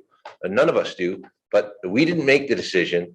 The OMB has made a decision. They've allocated density on the intersection of these two regional roads at Yonge and Major Mackenzie. So, as Councillor you said very well, we have a density imposed on us. We have no choice. But how are we best going to adopt and implement that density that's imposed on us by the OMB, and safeguard the interests of the neighboring residents and all parties concerned?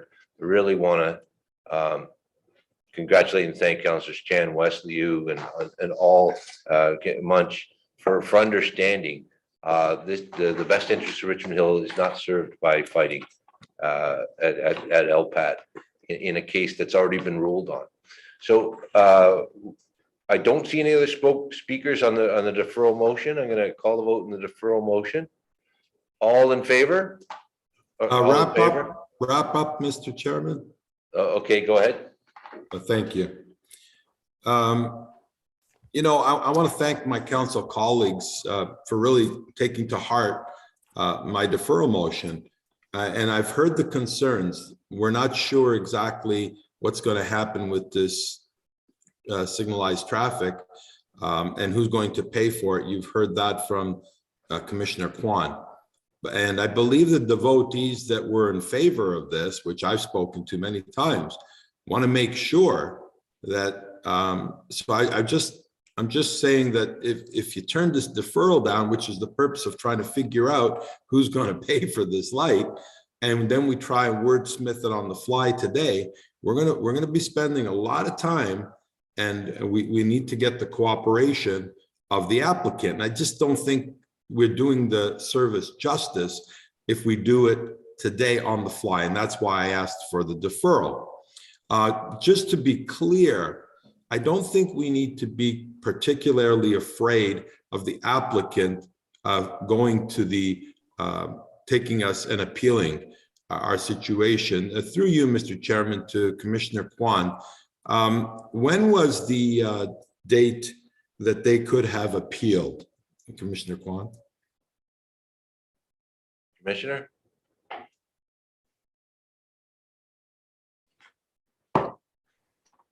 Sorry, just bear with me for a second, Mr. Acting Mayor. I'm just looking up the date of the application submitted. The applications were first received in 2016, so it's well past the 120-day period. Right. So the facts of the case are that, as the commissioner stated, it's been 4 years plus that they could have appealed and went straight to today what's called the OLT, Ontario Land Tribunal.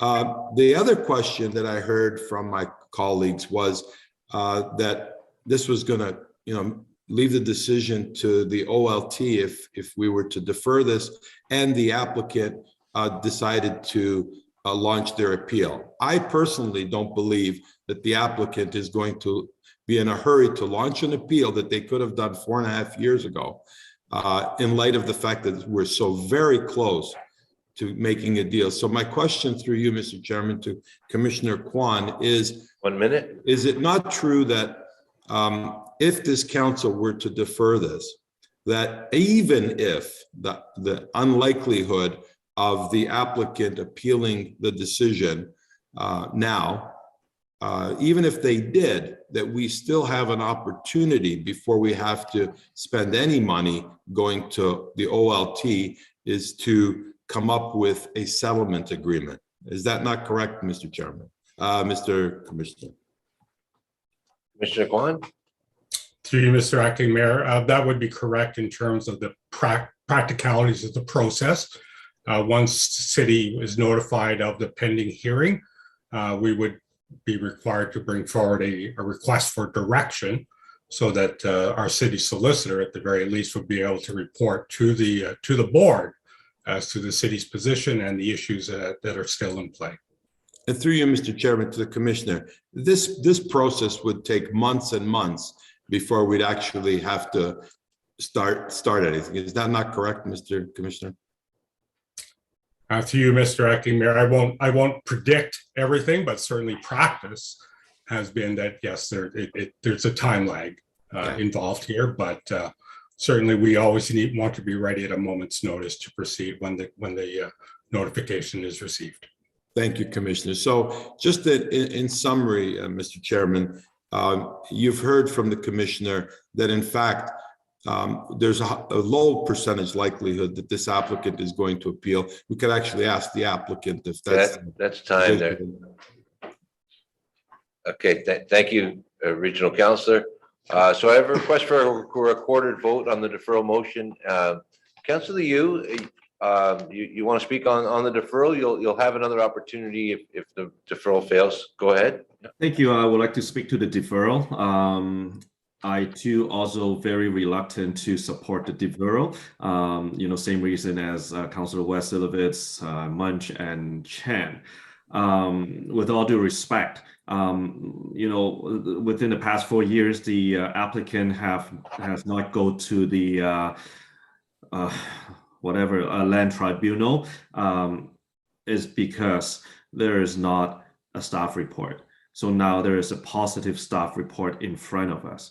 The applicant has all reason to go appeal, and it's going to put, as Commissioner Kwan indicated, that it's going to put staff into a very, very difficult situation. So I would like to discuss more after this vote. I think, we still have second round and we can still talk a lot about the staff recommendation, because it's a very long staff recommendation. We have dedicated authority to the planning commissioner, and he heard loud and clear that the whole council is insist of seeing that light, and I'm sure something could be worked out. And from what I'm hearing from the delegate, the light is not the only thing that they oppose. So, but I just want to reiterate, the staff recommendation in front of us is approval in principle, and mainly regarding the height, which is from 10 to 14 stories. Thank you, Mr. Chair. Okay, thank you. Mr. Clerk, we have a request for a recorded vote. A wrap up from the mover for the deferral. Yeah, wrap up, please. 3 minutes. Can I wrap up? Yes, go ahead. You got 3 minutes. Yeah, through you, Mr. Chairman, to Commissioner Kwan. What does it mean? I keep hearing that we approve in principle. Are we approving it or not approving it? Commissioner? Through you, Mr. Acting Mayor, the first recommendation by staff is to approve the print policy regime for the additional height. and that would include an amendment to the official plan. The second part of the approvals which are future, would include the zoning bylaw as well as the SEC, which includes the provisions of the Section 37 benefit package, as well as the site plan. So by acknowledging the staff recommendations, I mean, it's not a full endorsement of all the technical details, but it's an approval to support the basic form of the development and moving forward to the next step in the negotiations of the zoning bylaw, Section 37, and the site plan. So when you say, Mr. Commissioner, that the form, it approves the form you're speaking of means the 14 stories, the density, the commercial aspect, the townhouses, and the high-rise buildings, in generally speaking. That's correct, Mr. Acting Mayor. Right. And if we approve that, then it's up to, once it's approved. And so all we can deal with is now maybe the Section 37, but unless we have it agreed to now, then. Okay. Sorry, Councillor. Councillor Syllabits, you have a point of order? Thank you, Mr. Chair. Is this not leading once again to a discussion about a deferral? We've already said. I think you're absolutely right. This is a deferral. Discussion is only about time and place, the advisability. We've discussed the advisability. We're really getting into the weeds, Councillor Pirelli. With regards to time and place, this is a deferral motion. The debate is restricted and limited. Sorry, what was the point of order that we were discussing? I think the This point is of a order. deferral motion. You have Mr. gone Chairman, outside Mr. Chairman, of Mr. time, date, Chairman. and advisability. Yeah. Mr. Chairman, the point of order was that we should be discussing the deferral. I believe the councillor who put the point of order was unaware that we are still speaking to the deferral. We have not voted on the deferral as of yet. Yes, her point of order was that your comments are outside of the scope of the discussion. No, that's not what was said, Mr. Chairman. I apologize if you didn't hear it right. The councillor asked that we should. Asked if we were speaking to a deferral motion to imply that your comments are out of bounds on a deferral motion. Ooh, and I agree with her. This is a deferral. Keep it to time, date, and advisability. And that's what I was speaking to, Mr. Chairman. The advisability of this is because we do not have all of the details. We will not be in a position to ensure that that traffic light is paid for either by Mansouri Living or by a combination of Mansouri Living and the city of Richmond Hill. Those details are not ironed out. And once we give the approvals, we can't take the approvals back, is what the commissioner has nodded to and agreed to. We can't take those permissions back. So in principle, that's what they mean by principle. They're going to get the 14 stories. They're going to get the townhouses, the commercial, and the density. And once we give them that, it takes away our power to negotiate really the Section 37. And for that reason, I think we need to take the time to get this right. Thank you.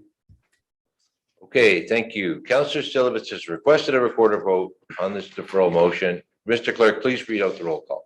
Thank you. Voting on the motion to defer this matter to the council meeting on February 9th, 2022. Councillor Syllabits. No. Thank you. Regional and local councillor Pirelli. Yes, please. Thank you. Councillor Liu. No. Thank you. Councillor Barrows. Yes. Thank you. Acting Mayor DePaula. No. Thank you. Councillor Munch.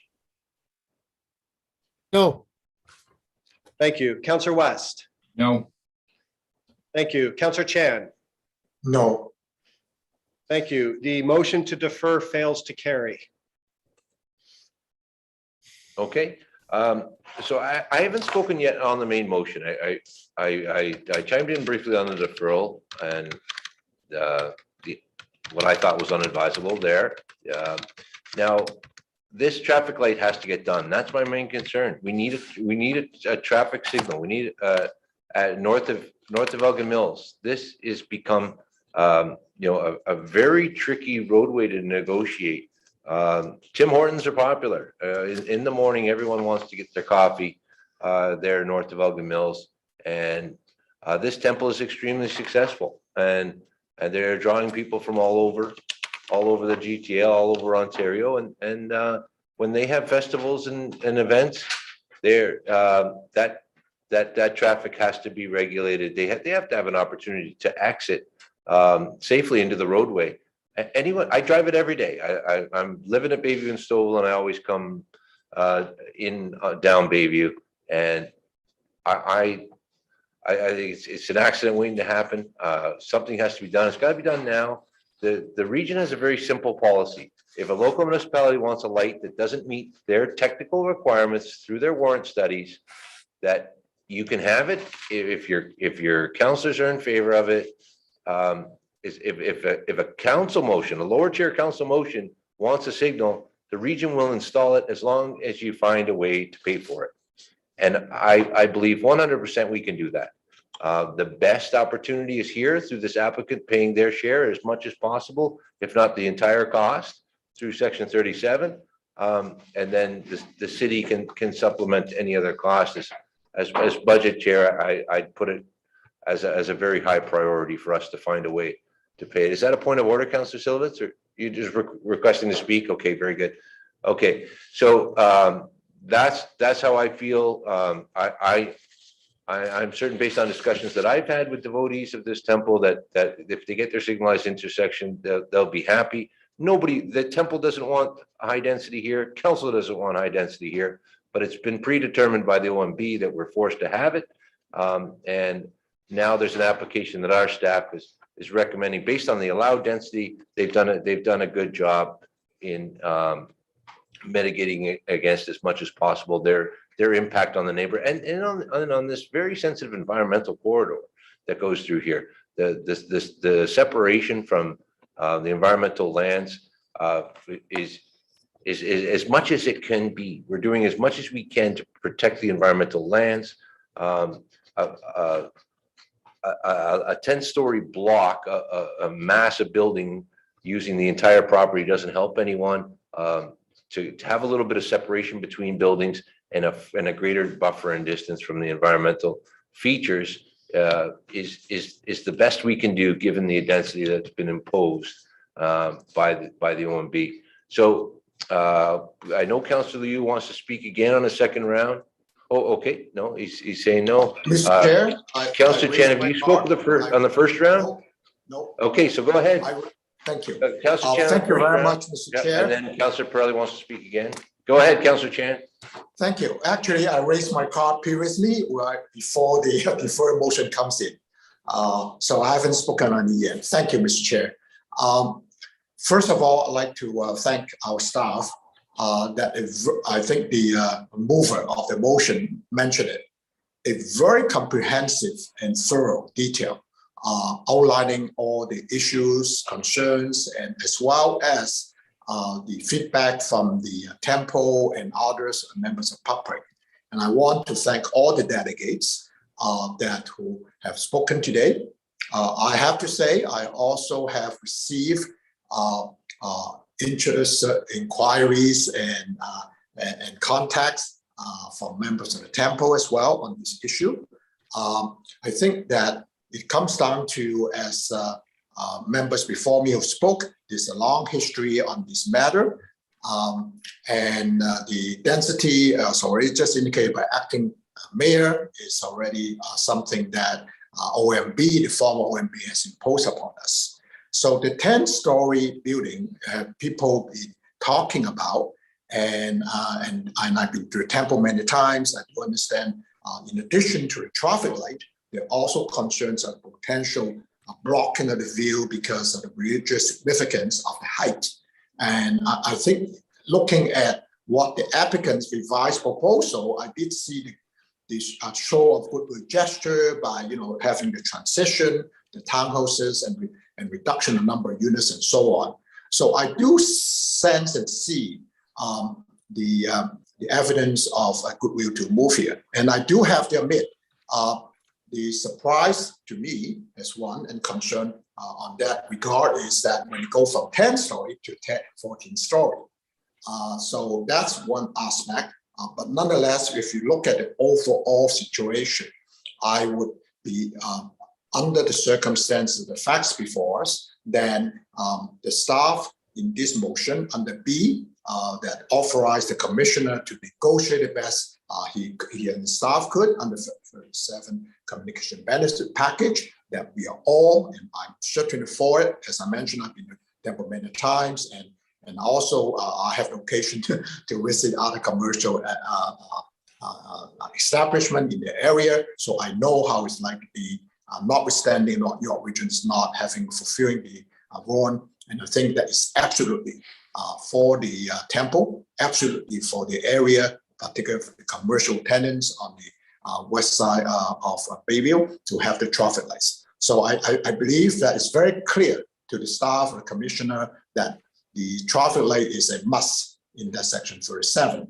And I do appreciate in the motion too is D, if staff do encounter challenges, they can report back to this council, presumably maybe in February, if there's any issue before actual council as a whole approve the zoning bylaw, there's opportunity to do that. So in the end, I would say that I do have concern about, 10-story people were thinking of, and they increase to 14-story, but looking everything in totality, that in this particular case, I would support the motion in front of us moved by the local councillor.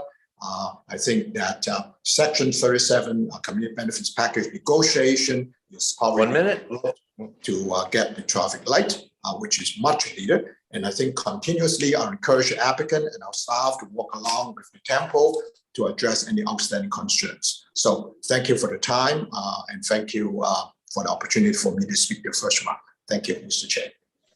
Thank you, Councillor Chan. Councillor Syllabits, I don't believe you spoke in the first round. Go ahead, Councillor. No, I didn't. Thank you. I just wanted to say this. As I spoke before, I won't vote in favor of this because I support the members and the devotees of the temple. I don't believe that a 14-story building belongs here, and it will interfere with the aesthetics and the necessities of the Hindu temple. And I will ask for a recorded vote, please. What I did want to add here, because I think it might be helpful to staff and also to other members of council when decisions need to be made here. When I worked with Councillor Brenda Hogg, Regional Councillor Brenda Hogg last term, to get a traffic light at Colborne and Major Mackenzie, there was a very similar discussion with the region with regards to the closeness of the light of how close this traffic light would be at Colborne and Major Mackenzie to Colborne and Bayview and Major Mackenzie. But ultimately, we were able to get it through. And also the traffic light at Colborne is a driveway coming out of the plaza. So I think when these discussions come forward, Commissioner Kwan, I believe that a discussion about Colborne sets a precedent, and you might be able to use that as something positive. Thank you. Thank you, Councillor Syllabits. Okay. We've all had an opportunity to speak. Regional Councillor Pirelli. Just On a second round. This would be my first round, Mr. Chairman. And you had an opportunity in the first round. You moved to a deferral. Yeah, so I moved to deferral because I didn't speak to the You spoke to it. You moved to deferral in the last minute of your 5-minute address. This is your second round. Go ahead.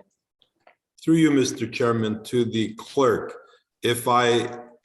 When my first opportunity to speak, I move a deferral. Does that mean I spoke to the main motion? Through you, Mr. Chairman. Mr. Clerk. Through Mr. Acting Mayor, the chair has ruled that because you moved the deferral late in the speaking time, that you did speak in a first round to the motion. Thank you.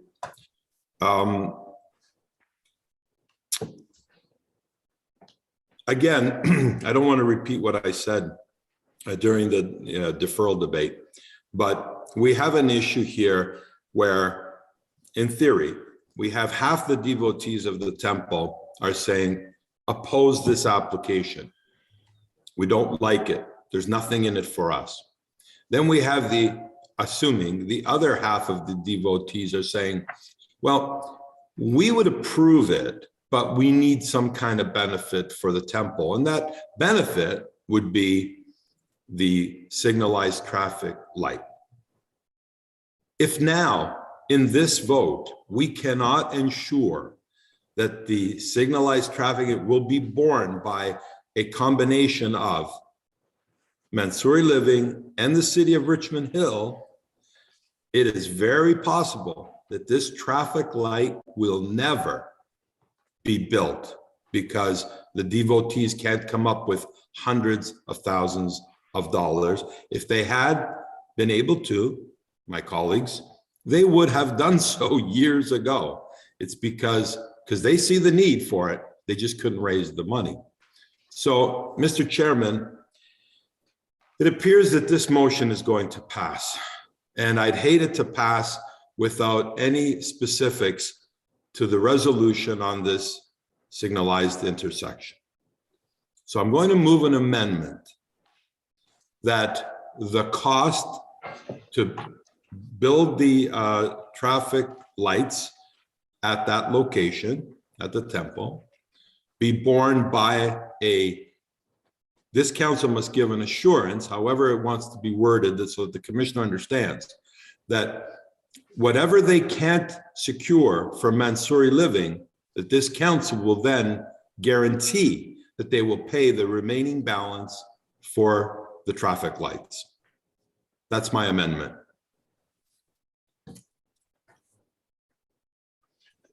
Okay, so seconder, Councillor Munch? You want to Good day. second that? Absolutely. As mentioned in my preamble to other members of council, I choose good public policy and integrity all throughout. Take that where it may, members of council. Absolutely, we expect this to be done. As I said in my preamble, and as everybody else has said, that's where it's going to go. This isn't a time for games. I think the intellect level of our council needs to be improved, especially those running for mayor. Please, at the end of the day, the expectation is that we're going to have an agreeable solution in a tough situation going forward on everything we do on every day. It's a long time to talk about this. So absolutely move the motion whereby we, as I said verbally, and you're right, we have to give direction to staff because clearly there can be miscommunication or we don't have any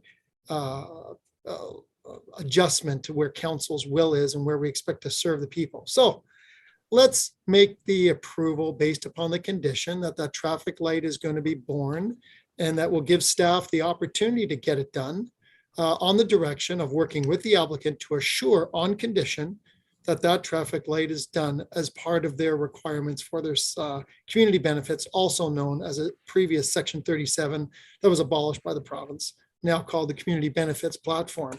And that means that in order for an application to go through, they must provide community benefits. Otherwise, they do not get their application approved. This applicant has chosen over time and time again to show goodwill here as engaged by the local councillor and myself, and apparently under the other regional councillor. So I say that I'm happy to second the motion as I verbally communicated earlier, and I'm hoping that staff understand that and are able to get it done. Thank you. Okay, thank you, Councillor Munch. So I'm going to need clarification on what this amendment is. The staff recommendation already has approval in principle subject to the following with six conditions there, and one of the conditions be that the Commissioner of Planning report back, be authorized. You know, we're directing our Commissioner of Planning to go out there and try and get this Section 37, and if there's any problems, that they report back to council. That staff report back to council in the event there are any challenges with finalizing the draft zoning bylaw, including a Section 37 benefits package. So we're amending that, sir. That's in there. You want to be more specific in that clause?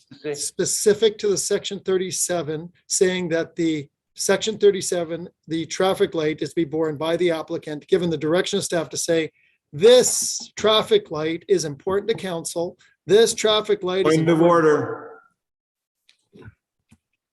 Okay, well, it's Regional Local Councillor Pirelli's motion. You have a point of order? Yes, I just want to be clear, and maybe the clerk should put my motion on the screen so we can all see. My motion is that we approve that whatever money cannot be secured during the negotiations of the section 37 to pay for that traffic light by the applicant will be borne by this council, not negotiated and brought back to council, but will be borne by the city of Richmond Hill. I need assurances, if I'm going to support this, I need assurances that the devotees that worked hard to get this traffic light are actually going to get a traffic light. I don't want to leave it to another council at some point in the future to say, well, no, the original council got it wrong. These guys shouldn't have, we shouldn't pay for that light. And then we would be approving it and nobody will be happy. Okay, So put my motion on the screen, please. The clerk's having trouble knowing exactly what your amendment is. If I might, Mr. Acting, and I thank the regional and local councillor for clarifying the amendment, because I was going to ask. So if I might suggest, then this is adding a new clause to the motion, your amendment, that any cost of the proposed traffic signal not covered in the section 37 benefits package or other funding from the applicant would be funded from the City of Richmond Hill capital budget. I don't know which budget, but if this council is really adamant on having that traffic light installed, then we need to make sure it gets done as a part of this. Otherwise, this whole exercise. So maybe the funding through you, Mr. Chairman, to staff, where would the funding come from such a traffic light without affecting the tax base, of course? Through you, Mr. Chairman, to city staff, where would the money come from? Commissioner Kwan? Through you, Mr. Acting Mayor. And I see the I don't treasurer is actually ready have also. a direct answer. Might be something that the treasurer would be more equipped. Okay, I see the treasurer also there. A suggested funds for a traffic signal, Mr. Dexter. Go ahead. You're on mute there, sir. My apologies there. For you, Mr. Acting Mayor, we typically fund new traffic signals that are put in the community through development charges. So we would do that with this as well. That's what I thought. Okay, very good. So is it sufficient just to have a condition here that this approval in principle be subject to the following, and that funds are secured for a traffic signal on Bayview, north of Elgin Mills? Can we say that? No, that's not my motion, Mr. Chairman. Okay. My motion is that as the clerk has stated very eloquently, he stated that whatever funds could not be secured through the section 37 or community benefits, that the balance to put in that traffic light will be borne by development charges as any other traffic signalization. So if you can put that on the screen for all to see. So the clerk's typing away, and he's going to put this up on the screen as soon as he's finished typing. It's been moved. It's been seconded. So it is coming up on the screen. Who else wants to speak to this? Does anyone else want to speak to this? Can we vote on this amendment? Once it appears on the screen, I'll give everyone a chance to read. But I think we all agree and we understand what we want as a condition of this approval, that signal will happen.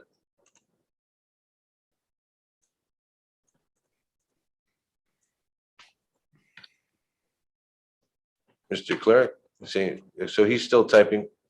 Same as the O Canada situation. I was going to sing O Canada for us, but then they always come through. Our clerks always come through. Here we go. We've got the motion on the amendment on the screen.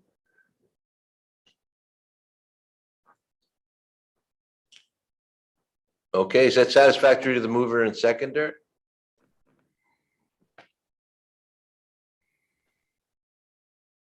One second, Mr. Chairman. I had to move some photos so I could read the motion.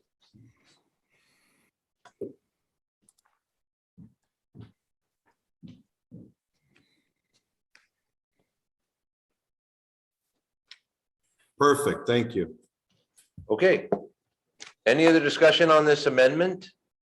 I'm going to call the vote. All in favor? Any opposed? Okay, so that passes. We go back to the main motion as amended. It doesn't open up new rounds. We're well into a second Recorded round vote, Mr. Chairman, please. on the amendment. Yes, please. I didn't see Okay. the hands go up. Mr. Clerk, a recorder vote's been requested on the amendment. And can you please call out the roll? Thank you. Through you, Mr. Acting Mayor, voting on the amendment moved by Regional Local Councillor Pirelli and seconded by Councillor Munch. Councillor Pirelli. Yes, please. Thank you. Councillor Munch. Sorry, guys. Yes, thank you. Thank you, Councillor. Councillor Chan. Yes. Thank you. Councillor Liu. Yes. Thank you. Councillor West. Yes. Thank you. Councillor Barrows. Yes. Thank you. Councillor Syllabits. On the amendment, yes. Thank you. And Acting Mayor DePaula. Yes. Thank you. That amendment does carry unanimously on a recorded vote. Okay, very good. So back to the main motion. We've had a number of speakers have spoken twice. Councillor Yu, do you want to wrap up or can I call the vote on the main motion as amended? Sure, maybe a wrap up. I would like to thank Regional and Local Councillor Pirelli and the seconder, Councillor Munch, for securing the traffic light. I have to admit that this is quite frustrated that as Councillor Pirelli indicated, in 2019, we received a letter of support from the temple. And up till today, we have, I would say, half of the devotees, came out and opposed. I'm not saying that, their concern is not legitimate, but I think the letter of support from 2019 triggered that staff to compile this positive staff report and that, to move this forward. And I also would like to, thank staff once again for their hard work. This is a very comprehensive report. They have done a lot of work. And, this is just a proof in principle once again, ladies and gentlemen. And I will ensure there will be continued dialogue between staff, applicant, and myself, and also, with other councillors who are very, very have the heart in the temple. So thank you, but it is unfortunate that we have to approve this in principle today. As many councillors indicated, by right 410 stories, but what they're now doing, I think through a lot of consideration, they try to transitioning from the townhouses and then 6 stories, 9 stories, and then 14 stories. And in regards to the view shed, it stated very clearly on page 17 and 18 of the report. The applicant actually tried to maximize the views through the site to the extent possible. So now it's only, view blocking from the south, but, we are able to maintain the view from north and west. And I would like to, 1 minute. make sure that, thank you. I would like to make sure that, council is aware of that. And, I think this is the right thing to do. And I can assure the temple that this is not the end of it. Okay, we still have a long way to go, and we'll hear we'll be here to listen to the temple. Thank you. Okay, thank you. I have a request for a recorded vote from Councillor Syllabits. So, Mr. Clerk, can you call the vote on the main motion as amended? Yes, thank you. For your acting mayor, voting on the main motion as amended, Councillor Syllabits. No. Thank you. Acting Mayor DePaula. Yes. Thank you. Regional Local Councillor Pirelli. Finally, yes, please. Thank you. Councillor Barrows. I'm sorry, Councillor. I couldn't hear you. I apologize. Yeah. Oh, thank you so much. Councillor Chan. Yes. Thank you. Councillor West. Yes. Thank you. Councillor Munch. Yes. Thank you. And Councillor Liu. Yes. Thank you. The main motion as amended does carry. Thank you, Mr. Clerk. Okay, we continue on with the delegations. We have the next is item 13.8. We have 2 delegations. Does council want to break for lunch at this time or try to get one more item in? I would move that we take an hour for lunch and return after lunch. I'd be amenable to that. Yeah. We could return at 1:45 at 12:45. Would that work for councillors? I don't see any objection. Okay, so I'm going to call a recess until 1:45. Councillor Pirelli, you have an objection to that? Yeah, Mr. Chairman, I think it should be 1 o'clock at the extra 15 minutes so that we can have travel time to and from a place to have some food. Thank you. Okay, so we go to 1 o'clock, we reconvene, just so everyone's aware. So there are still 7 or 8 delegations so I want them to be aware that we're reconvening at 1 o'clock and we will get to you as soon as we reconvene. We will deal with those 8 delegations. Thank you for your patience. Many of you have been waiting since 9:30 and when we opened the meeting. But at 1 o'clock, we will be back and we will be live streaming again at that time. Okay, so we are now in recess.